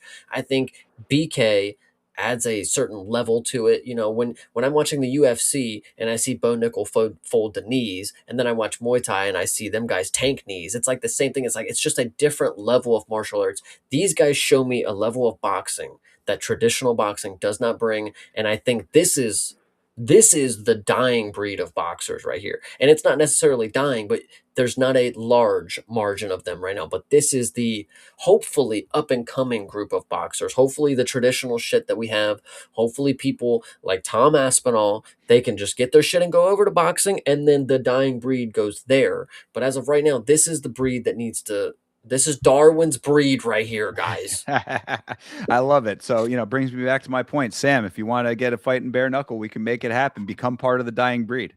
Yeah, absolutely. I love it. BKFC is Chad's for sure. Absolutely. So, yeah, that was all that I had. I mean, it seems like we're pretty good. Yeah, absolutely. This was another great episode. I appreciate everybody for stopping by for the free for all. We had a lot of good commentators. We had a lot of good commenters. We had a lot of good new people that are joining. Blake, appreciate you. Of course, Lachlan, of course, stopping by. Sam, Sam, I am. Nav, who else stopped by? Beeb, of course. And Yeah, NDT was here. Sanjay was here. Meat Rocket. There we go, Meat Rocket. Yeah, Sanjay, of course. Appreciate you. Hey, I heard that spaghetti sauce was good, man. I appreciate you for hooking up your coworker. Absolutely, yeah. Just going through. Yeah. Appreciate all you guys, man. White Fang was here for a little bit. Appreciate you too, brother. Yeah. So I mean, that is the free for all, guys. We really do appreciate the support. As always, has been another great episode of the show. I'm gonna be seeing if we can line up some guests for you on this show coming up in the future too. So keep an eye out for that. Yeah. No. Not that we haven't been trying. Let's just put it that way. We'll keep it there. Yeah, no, we'll make it happen. People got their own things going on or whatever. True. But all good. We are here for you always. Shout out to our own podcast. Make sure that you go back and listen to the podcast if you didn't listen to it. Last week's fights, guys. Monday nights, me and myself and Chase over here do the podcast, and we'll give you. People come in later on asking our opinions about some of these fights. They're there for you. They're right there for you. Go and listen to the show. Timestamp included. Exactly. Timestamps now included. Absolutely. So there's that. Tomorrow, you doing 1? 1 a.m. I'm sorry, 1 at 9:30 a.m. We will be ready to go. All right. Well, there you have it. I will certainly be in the chat for that. I don't know exactly what I'm doing tomorrow night, but I'm sure I'll be watching something tomorrow night. So whatever it may be, come around for the watch-alongs, of course. Sadly, no video content on the channel this week, but we are coming to the end of this very stressful time that I've been going through, and I promise you that there are brighter days on the other side of it. We are busting the doors off of this operation. So that being said, yes, Chase, where can they find you? They can find me streaming tomorrow at 9:30 a.m. watching One Championship and streaming on Saturday watching UFC at youtube.com/@CPSmalls. All right. And you can find me at Yama Show on YouTube, at Yama Show on Instagram, at Yama Show on Twitter, and at Yama Show on Facebook. Make sure you follow on all of the socials. We appreciate you guys once again. Thank you for hanging out for this episode of the Free For All, and we will see you in the next one. Fight on.